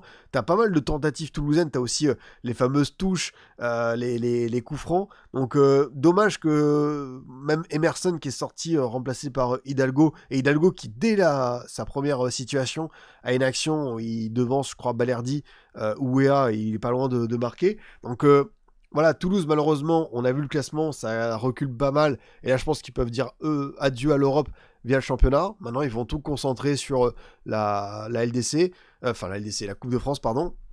Mais oui, non, Marseille a des grosses occasions. C'est vrai que Beau touche la barre. Marseille a 3 grosses occasions aussi, tu vois. Il y a le cadeau, voilà, je sais plus qui fait cette passe en retrait avec Rest qui en sort bien, et Aubameyang qui fait une frappe vraiment loupée. Donc c'est pas évident.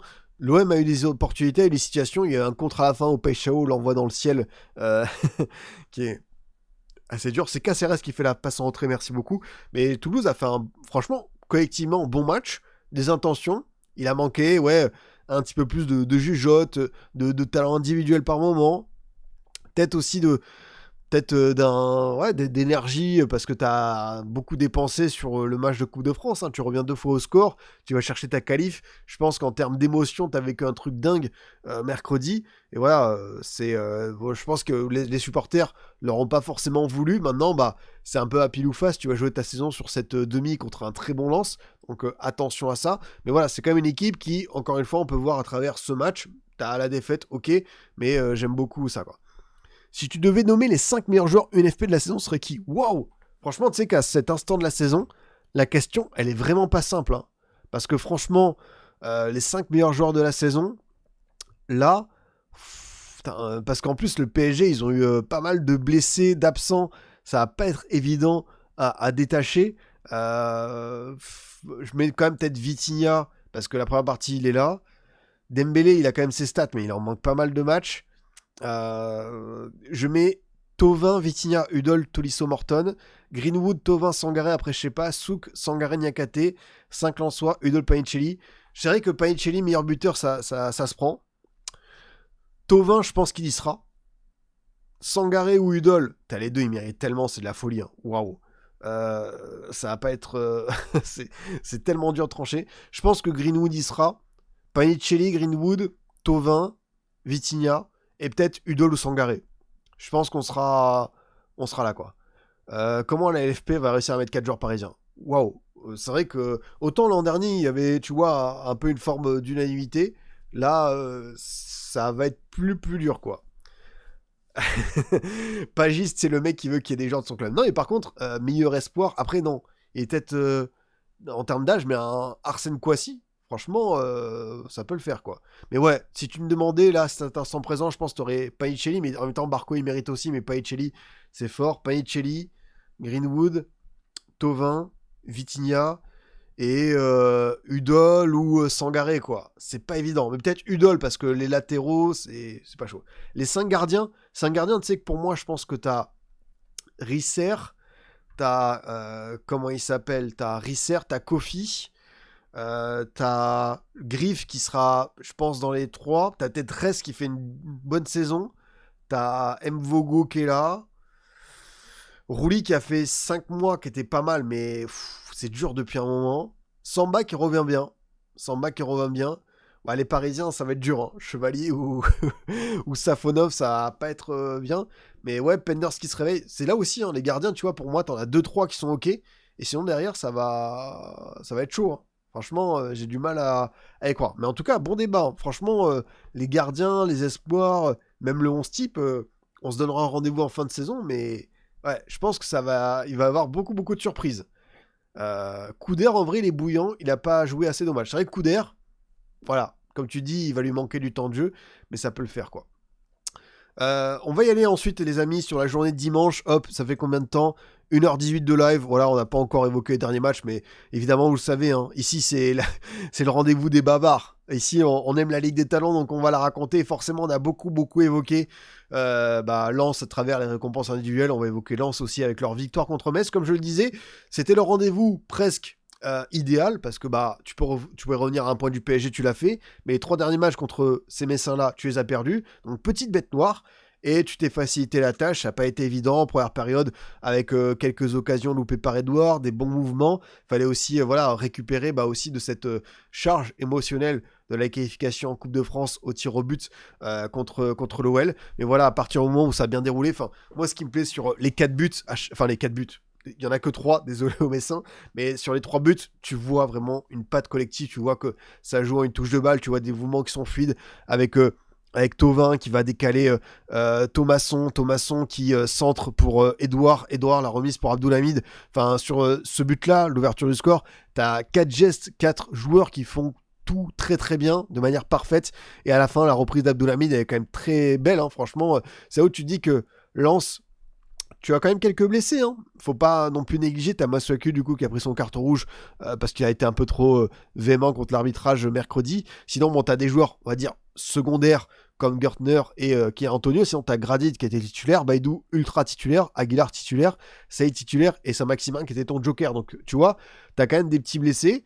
T'as aussi, des pépins physiques en cours de match. T'as par exemple Selik qui cède sa place à Aïdara, et quel plus beau symbole que de voir Aïdara marquer, et même Thauvin avec encore une fois un très beau mouvement initié par Sangaré. Enfin, cette équipe elle pue football, cette équipe elle pue l'entente collective dans ce sens.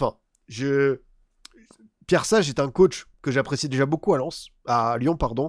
C'est quelqu'un que j'ai déjà eu l'occasion d'interviewer et que je trouvais très intéressant comme formateur, une très belle vision sur le foot. À l'OL, ce qui s'est passé pour lui, j'ai été à la fois enchanté, en même temps déçu que ça se termine comme ça.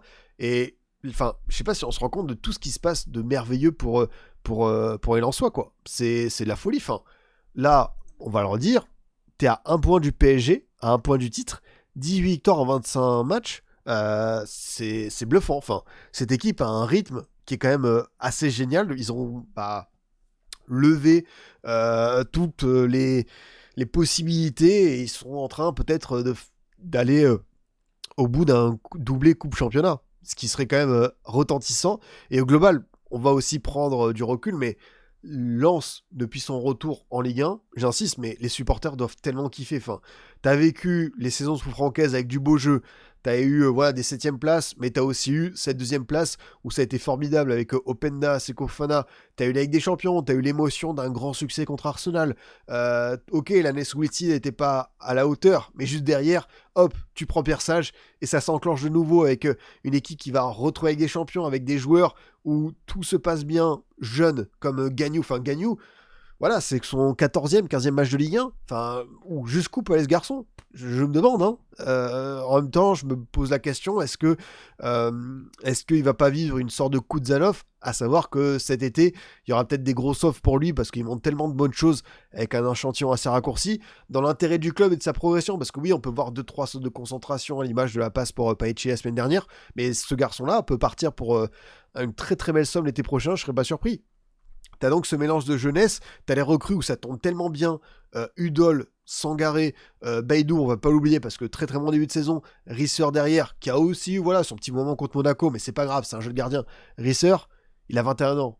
21 ans quand t'es gardien, c'est 16-17 ans quand t'es un joueur de champ. Donc bravo à lui aussi pour être de nouveau, c'est un gardien qui au global fait une saison régulière qui est dingue. Terminer meilleur gardien de Ligue 1 potentiellement pour ta première saison à temps plein, je suis scotché quoi. Edouard pareil, ça cale un petit peu au niveau de la finition, mais il a quand même eu son apport but qui est top.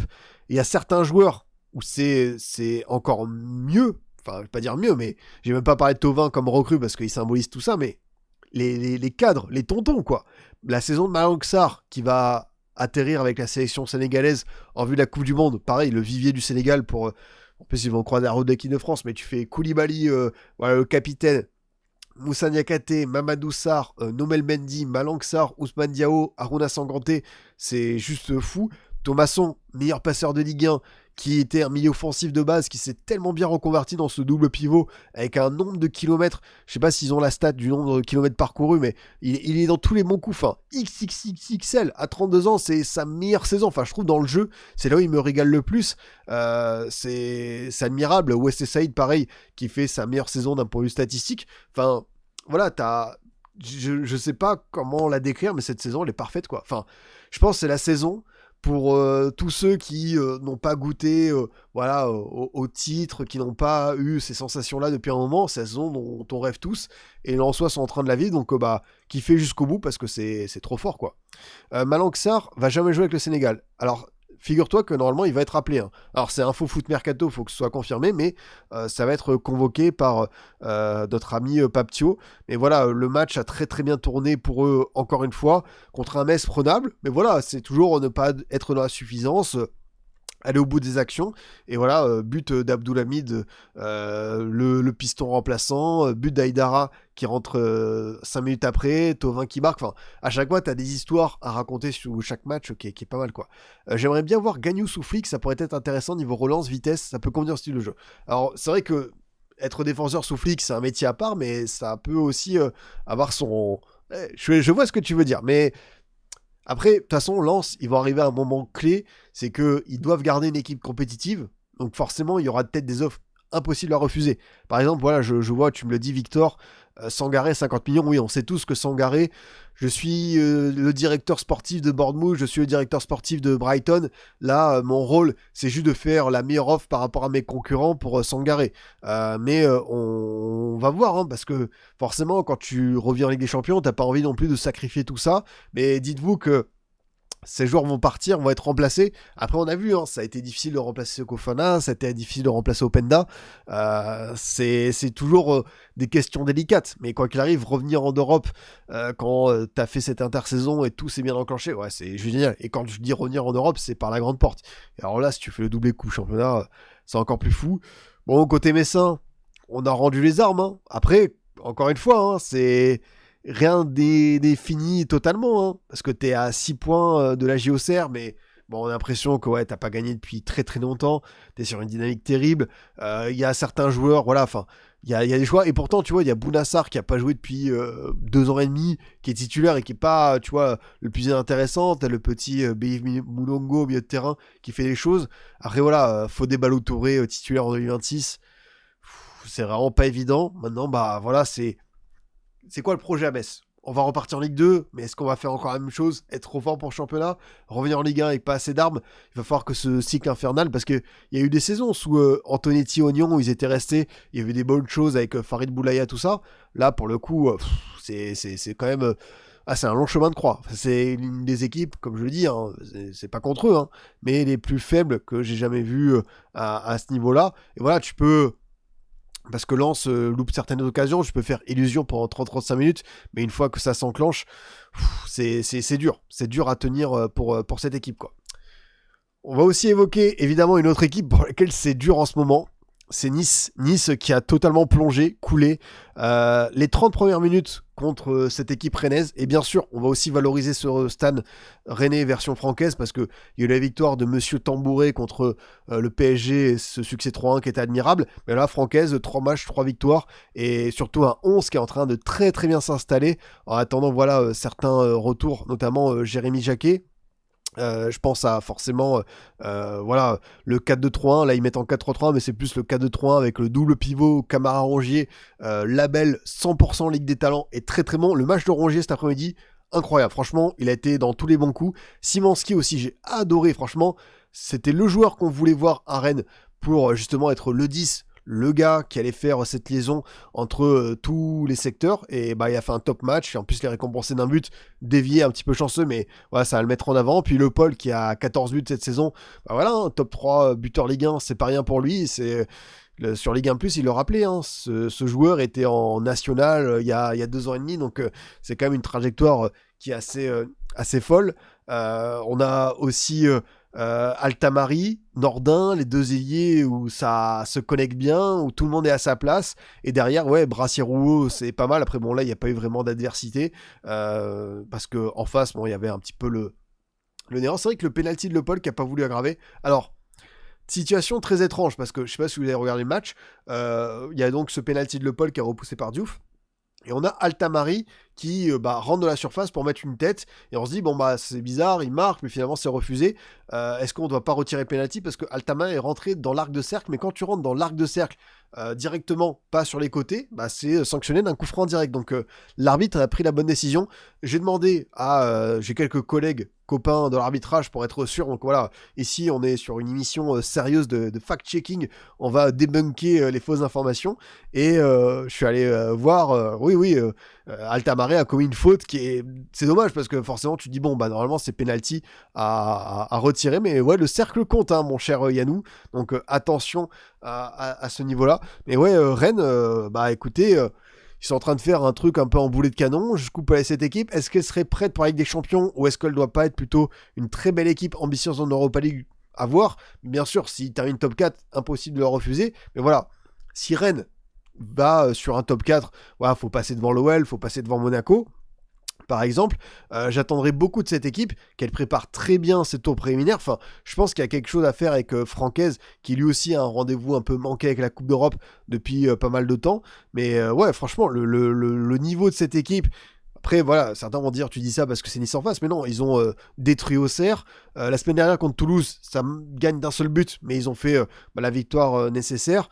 Avant, t'as ce succès contre le PSG où ça s'enclenche bien. Enfin, c'est ouf parce qu'on passe d'un quasi-néant et d'une équipe qui avait abandonné son coach Habib Beye avec la défaite 3-0, 3-1 pardon à Lens, la défaite 4-0 à Monaco, la défaite en Coupe de France contre l'OM, à vraiment une équipe qui est revitalisée. Je vais pas tomber sur Habib Beye par rapport à sa séquence rennaise, mais je l'ai souvent dit par rapport à cet effectif rennais, le 3-5-2 et l'idée d'avoir tout le temps ces pistons-là qui étaient une des clés du système, je pense que t'allais droit dans le mur. Et voilà, je pense que pour ce Rennes-là, le 4-2-3-1 ou le 4-3-3 sur l'animation, c'est bien plus cohérent, quoi. Calendrier, ouais, on va aller voir le calendrier, mais ouais, Madi Camara, quel joueur. Non, franchement, c'est fort, quoi. Ouais, comme tu le dis, Foxy, hein, on aurait dû être à 4-0 à la 40e, ouais. Il y a eu un nombre d'occasions et un nombre de ballons partis hors jeu, tout ça. Enfin, c'était une tempête. On aurait pu assister à un score historique de Ligue 1. Si Rennes avait été plus méchant, ça, franchement, ça va être assez intéressant. Le calendrier de Rennes, de toute façon, il faudra tout mettre en parallèle au bout d'un moment pour voir quel est le calendrier plus dur. Mais Rennes reçoit Lille, reçoit Metz, va à Brest, reçoit Angers, va à Strasbourg, reçoit Nantes, va à Lyon, reçoit le Paris FC, va à Marseille. Le principe, c'est d'essayer de faire ce carton plein à domicile. T'as, voilà, 2-3 trucs, même Lille, hein, qui aura ces 2 matchs de Coupe d'Europe, mais c'est jamais simple LOSC à aborder. Donc, c'est pas totalement acquis. C'est vrai que t'as 4 gros déplacements, parce que Brest, le derby breton, Francis Leblay, archi relou. Et après, t'as des finales pour l'Europe, quoi. Strasbourg, Lyon et Marseille. Très concrètement, le Lyon-Rennes, ça peut être une finale pour la 4ème place. Bon, peut-être que Monaco sera aussi dans les parages, mais... si Rennes fait le carton plein à domicile, ça sentira, quoi qu'il arrive, très très bon pour le top 5, top 6, mais ouais, le calendrier, je vois pourquoi vous vouliez que j'aille le voir, hein. Il est assez...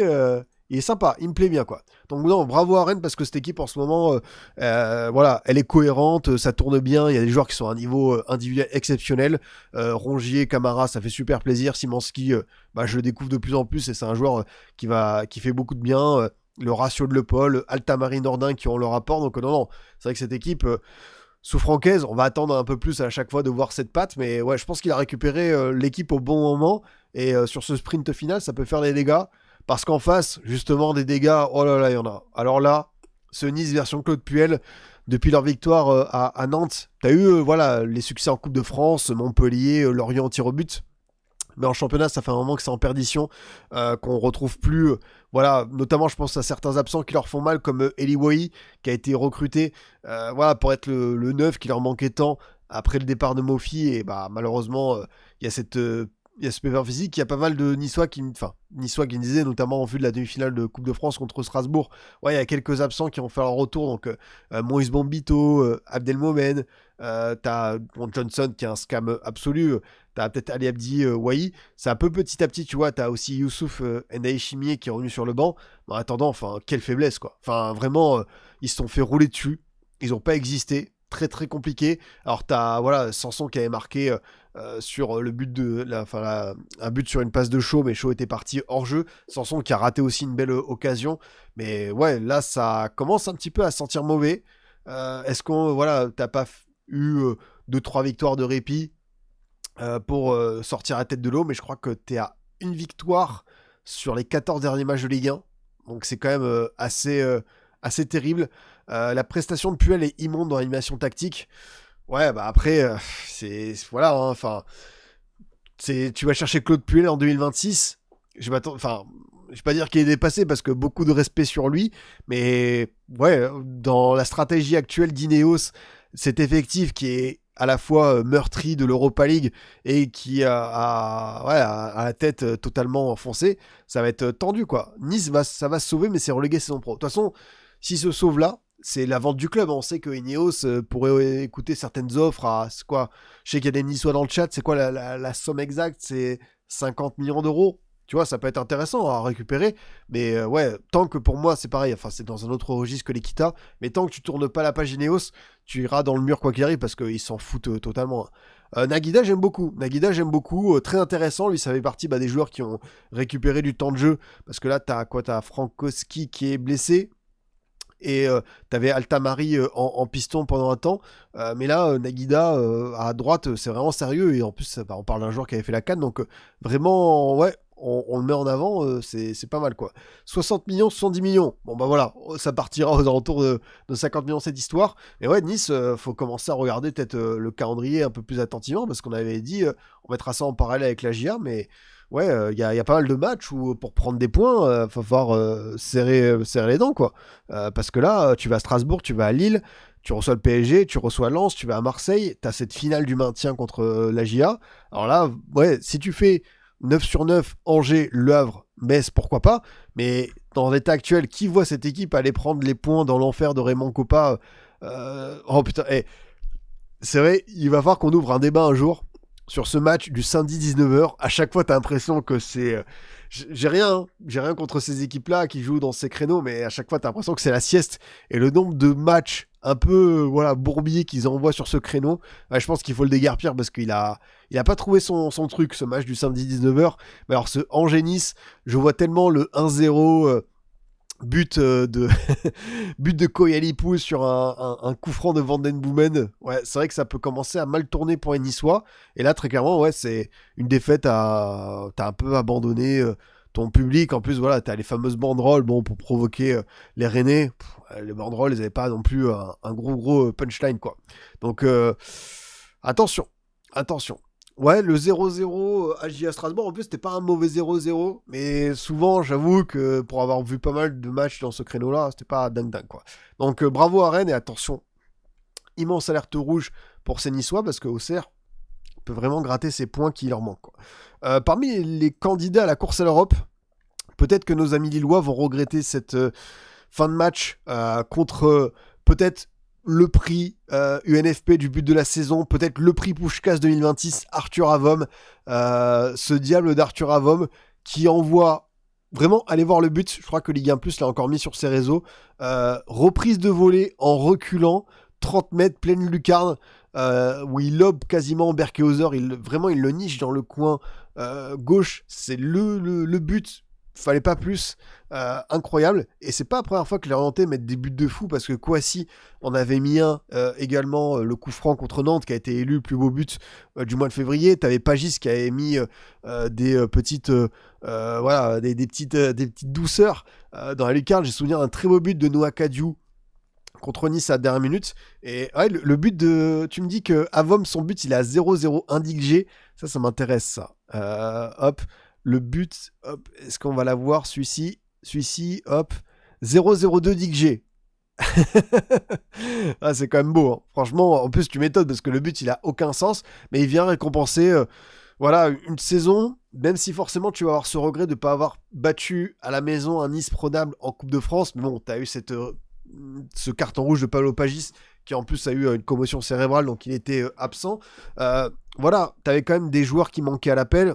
Abergel qui est absent pour plusieurs semaines, qui est ton capitaine, qui est un peu un joueur emblématique. T'avais également quoi? T'avais Igor Silva qui était pas là. T'as Abergel, du coup, Pagis suspendu, donc, et Bambagné qui était sur le banc, même Le Brice, hein, qui est un bon joueur cette saison. Donc même en faisant tourner un petit peu, contre un LOSC qui voilà, était sur une meilleure série de résultats, pas forcément une dynamique incroyable sur le terrain, bah ils vont la chercher. Ils vont les chercher à chaque fois. On est loin du 7-1 de l'aller, c'est vrai, hein. C'est fou à quel point la Ligue 1 elle peut tourner d'un match aller-retour, mais ce point du nul pour Lorient, il symbolise une très belle saison. Il y a un supporter auxerrois, Raijin, avec lequel j'échange souvent sur Twitter, qui m'a dit que Lorient cette saison c'est un peu Auxerre de l'an passé, je suis d'accord avec lui. C'est vrai que ils vivent un kiff monumental. Ils vont sans doute pas pouvoir accrocher la Coupe d'Europe, mais je pense que tous les supporters auraient signé pour un maintien tranquille comme ça. Et surtout une équipe qui a embêté pas mal de gros. Alors oui, t'as eu le 7-1 à l'aller, mais là tu vas faire 1-1 à Pierre-Mauroy. T'as battu Monaco, t'as battu Rennes, t'as battu l'OL. T'as fait un partout contre le PSG. T'as vraiment embêté beaucoup de monde. Donc cette équipe lorientaise, pareil, hein, je me mets à la place des Lorientais. Bah je kiffe. Franchement, ça fait du bien parce que c'est une équipe qui a fait un tout petit peu l'ascenseur, beaucoup moins qu'à FC Metz, mais on ne sait jamais, hein, parce que quand tu perds Elie Junior Kroupi, meilleur buteur, vingtaine de buts, c'est pas évident à remplacer. On a vu, hein, il y a eu quelques difficultés sur la partie de saison avant que Dieng prenne bah, voilà, la lumière, mais pour le coup, bah, franchement, belle équipe, pas mal d'individualités, où j'ai envie de me dire où est-ce qu'ils en seront l'été prochain et pourquoi pas dans quelques années en Ligue 1. Je pense à Kouassi, je pense à Avom, parce que Avom, c'est quel âge? C'est 21 ans. Avom, il est jeune quand même. Noah Kadiou, qui est un peu plus âgé, mais très bon joueur d'équilibre. Pagis, forcément, parce que c'est l'artiste. Voilà, c'est vrai que Lorient, c'est la saison de la résilience, et ils vont jamais lâcher l'affaire, et c'est propre, quoi. Franchement, c'est propre ce qui montre. Ça fait quoi le calendrier? Parce que je vois que tu me dis ça. On va faire 0 points sur le mois d'avril pour Lorient. Lorient. Ah oui, en effet. Bon, après, t'as le PFC à la maison, pas impossible. Tu vois, par exemple, samedi prochain, 17h, tu reçois Lens. Lens est favori, mais ils peuvent les embêter, hein. À l'aller, ça va pas être évident pour les Lensois. Ensuite, tu vas à Toulouse, tu reçois le PFC. Et après, en fait, ce qui est bien pour eux, c'est que ils vont avoir 4 matchs de gala, quoi. Ils vont aller à l'OL, ils vont recevoir l'OM, ils vont recevoir Strasbourg, ils vont au Parc. Et après, t'as Metz et Le Havre. Donc, voilà, qui continuent à embêter les gros, qui soient un petit peu dans ce truc piégeux.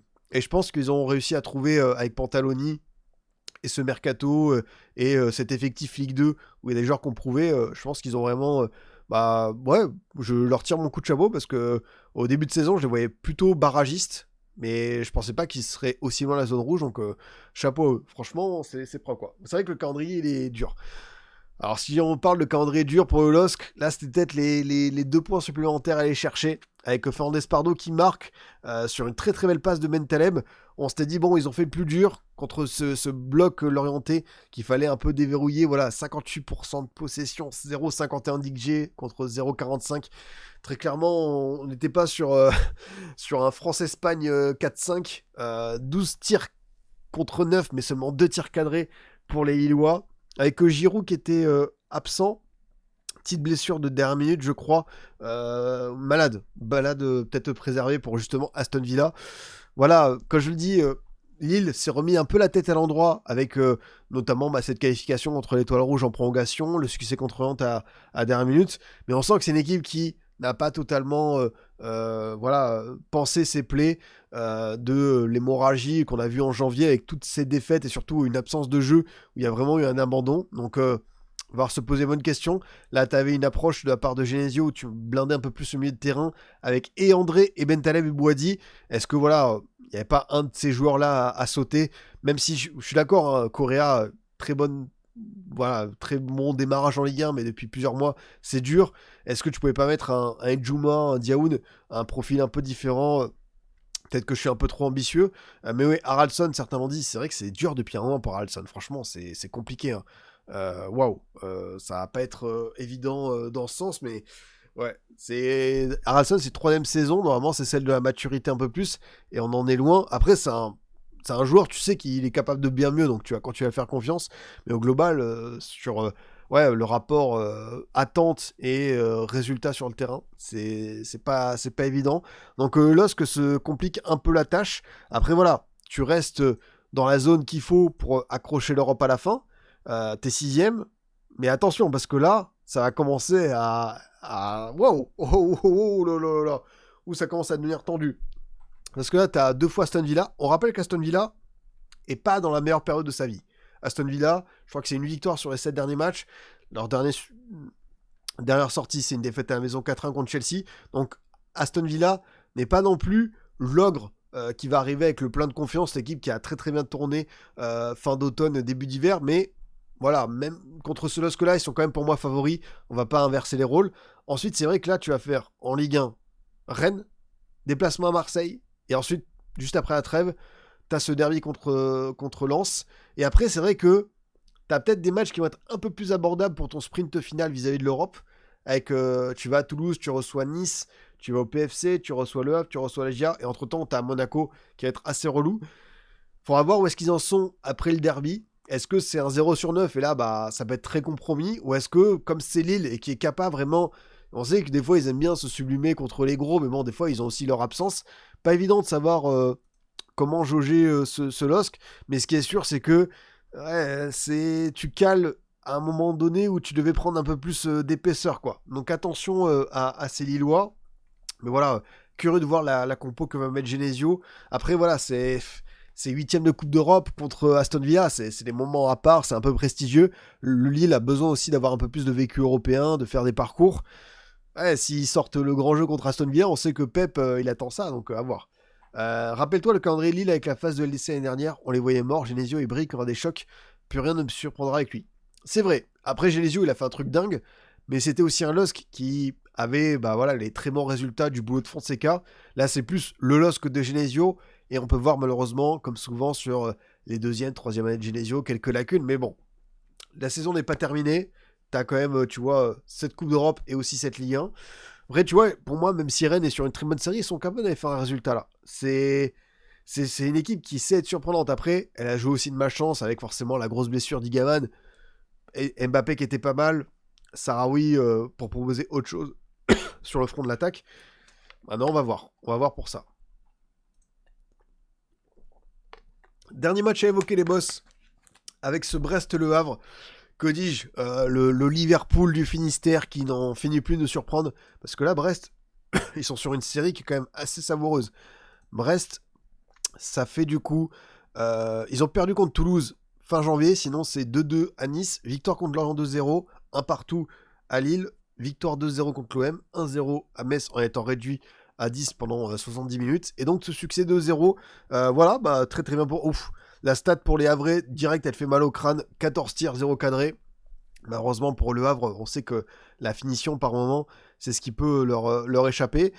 Mais voilà, encore une fois, Ajor qui marque un but en reculant, vraiment en cherchant un ballon. 6 buts sur les 9 derniers matchs pour Ajorc, qui va pas finir, je pense, la saison top 3 buteurs, mais parmi les attaquants les plus intéressants et bah, les plus fiables. Et dans son registre, bah, ça reste toujours quand même une référence. Del Castillo aussi, qui est quand même statistiquement pas mal du tout. Et cette équipe, bah, voilà, qui s'offre...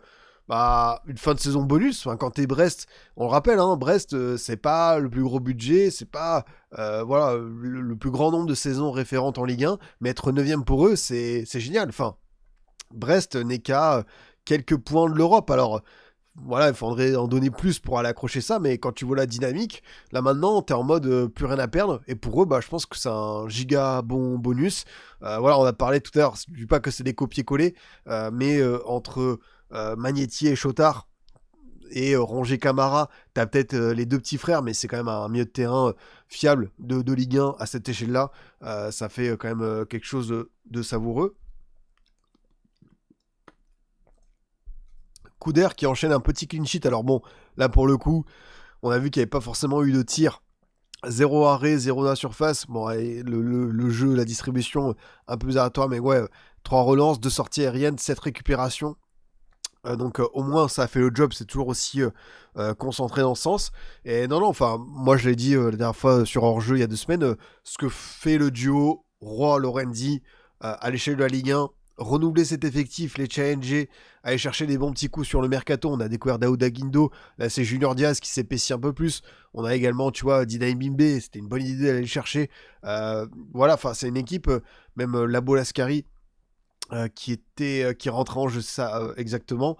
Pathé Mboup, talent Ligue 2 qui va se développer, qui a pas encore tout montré, mais c'est vrai que ça bosse bien à Brest, et voilà, 9ème place, c'est quand même quelque chose de savoureux. Et ouais, Ludo Ajorg, bah là, c'est vraiment le Dzeko réunionnais comme je l'aime, comme je l'apprécie, quoi.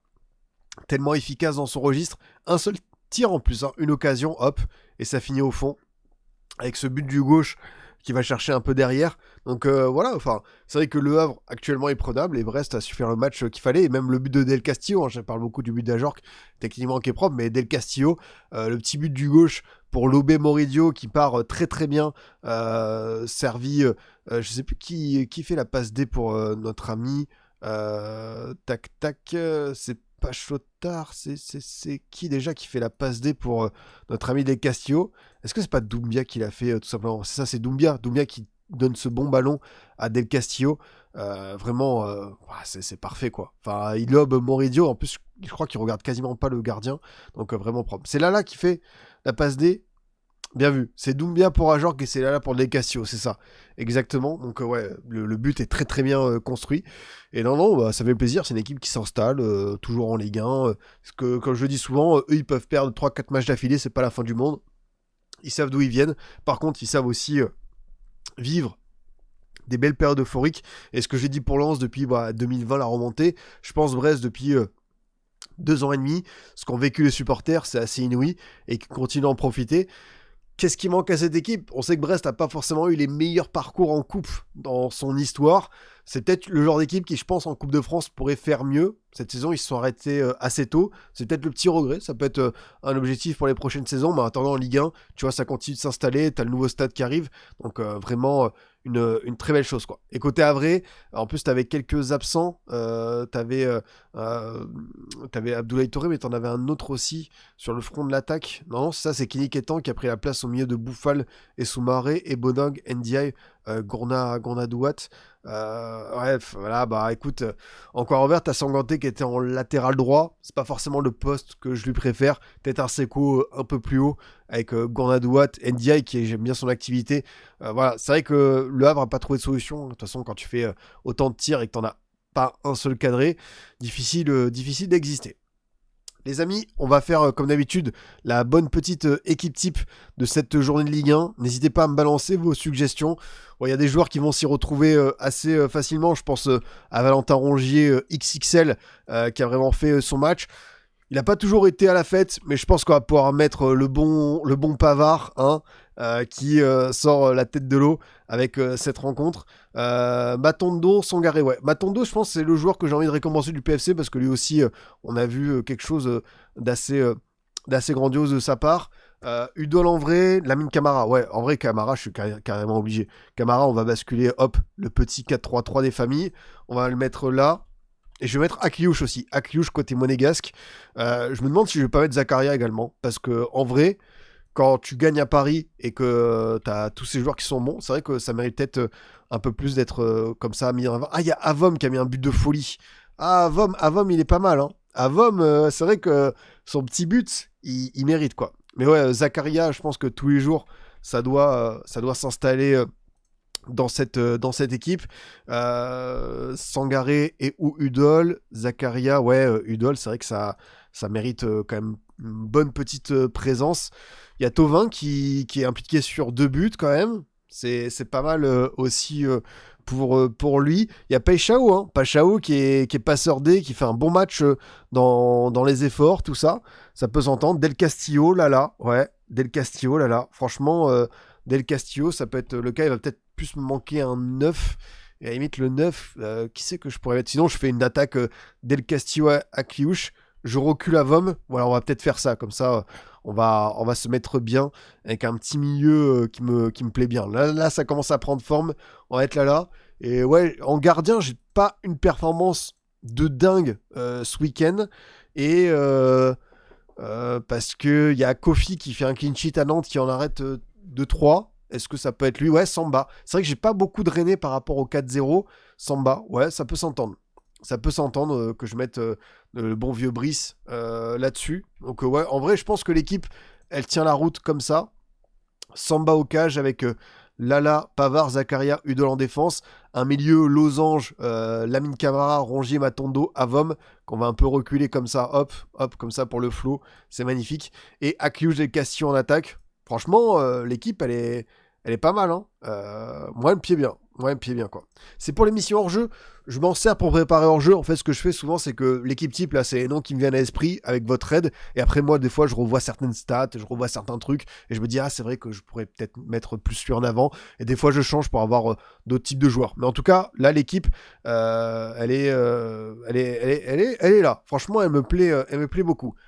Prochaine journée de Ligue 1 les boss, on se retrouvera donc vendredi soir pour un petit Marseille-Auxerre très intéressant, la journée du samedi avec Lorient-Lens, Angers-Nice et Monaco-Brest, ensuite dimanche 15h le Strasbourg-Paris FC, on a Metz-Toulouse et Le Havre-Lyon dans le multiplex à 17h15 et Rennes-Lille à 20h45, pour rappel pas de Nantes-PSG puisque ce match, enfin PSG-Nantes puisque ce match a été reporté, donc au moins on sera sur une journée à 8 quoi.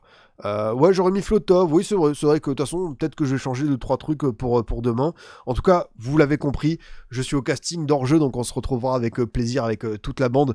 En plus, on parlera beaucoup de foot européen, mais surtout Ligue des Champions, hein, ça y est, hein, ça revient, les 8e, mardi et mercredi. Ici, on sera en live après les 2 matchs, on sera également en débrief sur hors-jeu, mais quoi qu'il arrive, je le redis, demain 18h, retour sur hors-jeu qui fait bien plaisir. Donc merci à vous de m'avoir suivi en cette soirée, en ce dimanche pour parler de Ligue 1. Comme toujours, si ça vous a plu, n'hésitez pas à liker, vous abonner, on est en rediffusion sur YouTube. Également présent le COP de Scipion, comme toujours le podcast Apple, Deezer et Spotify. Nous on se dit à très très vite, du coup mardi soir pour redébriefer le Chelsea PSG et le Real Madrid City qui s'annonce bien savoureux. Bonne soirée à tous les boss et je vous dis à très vite.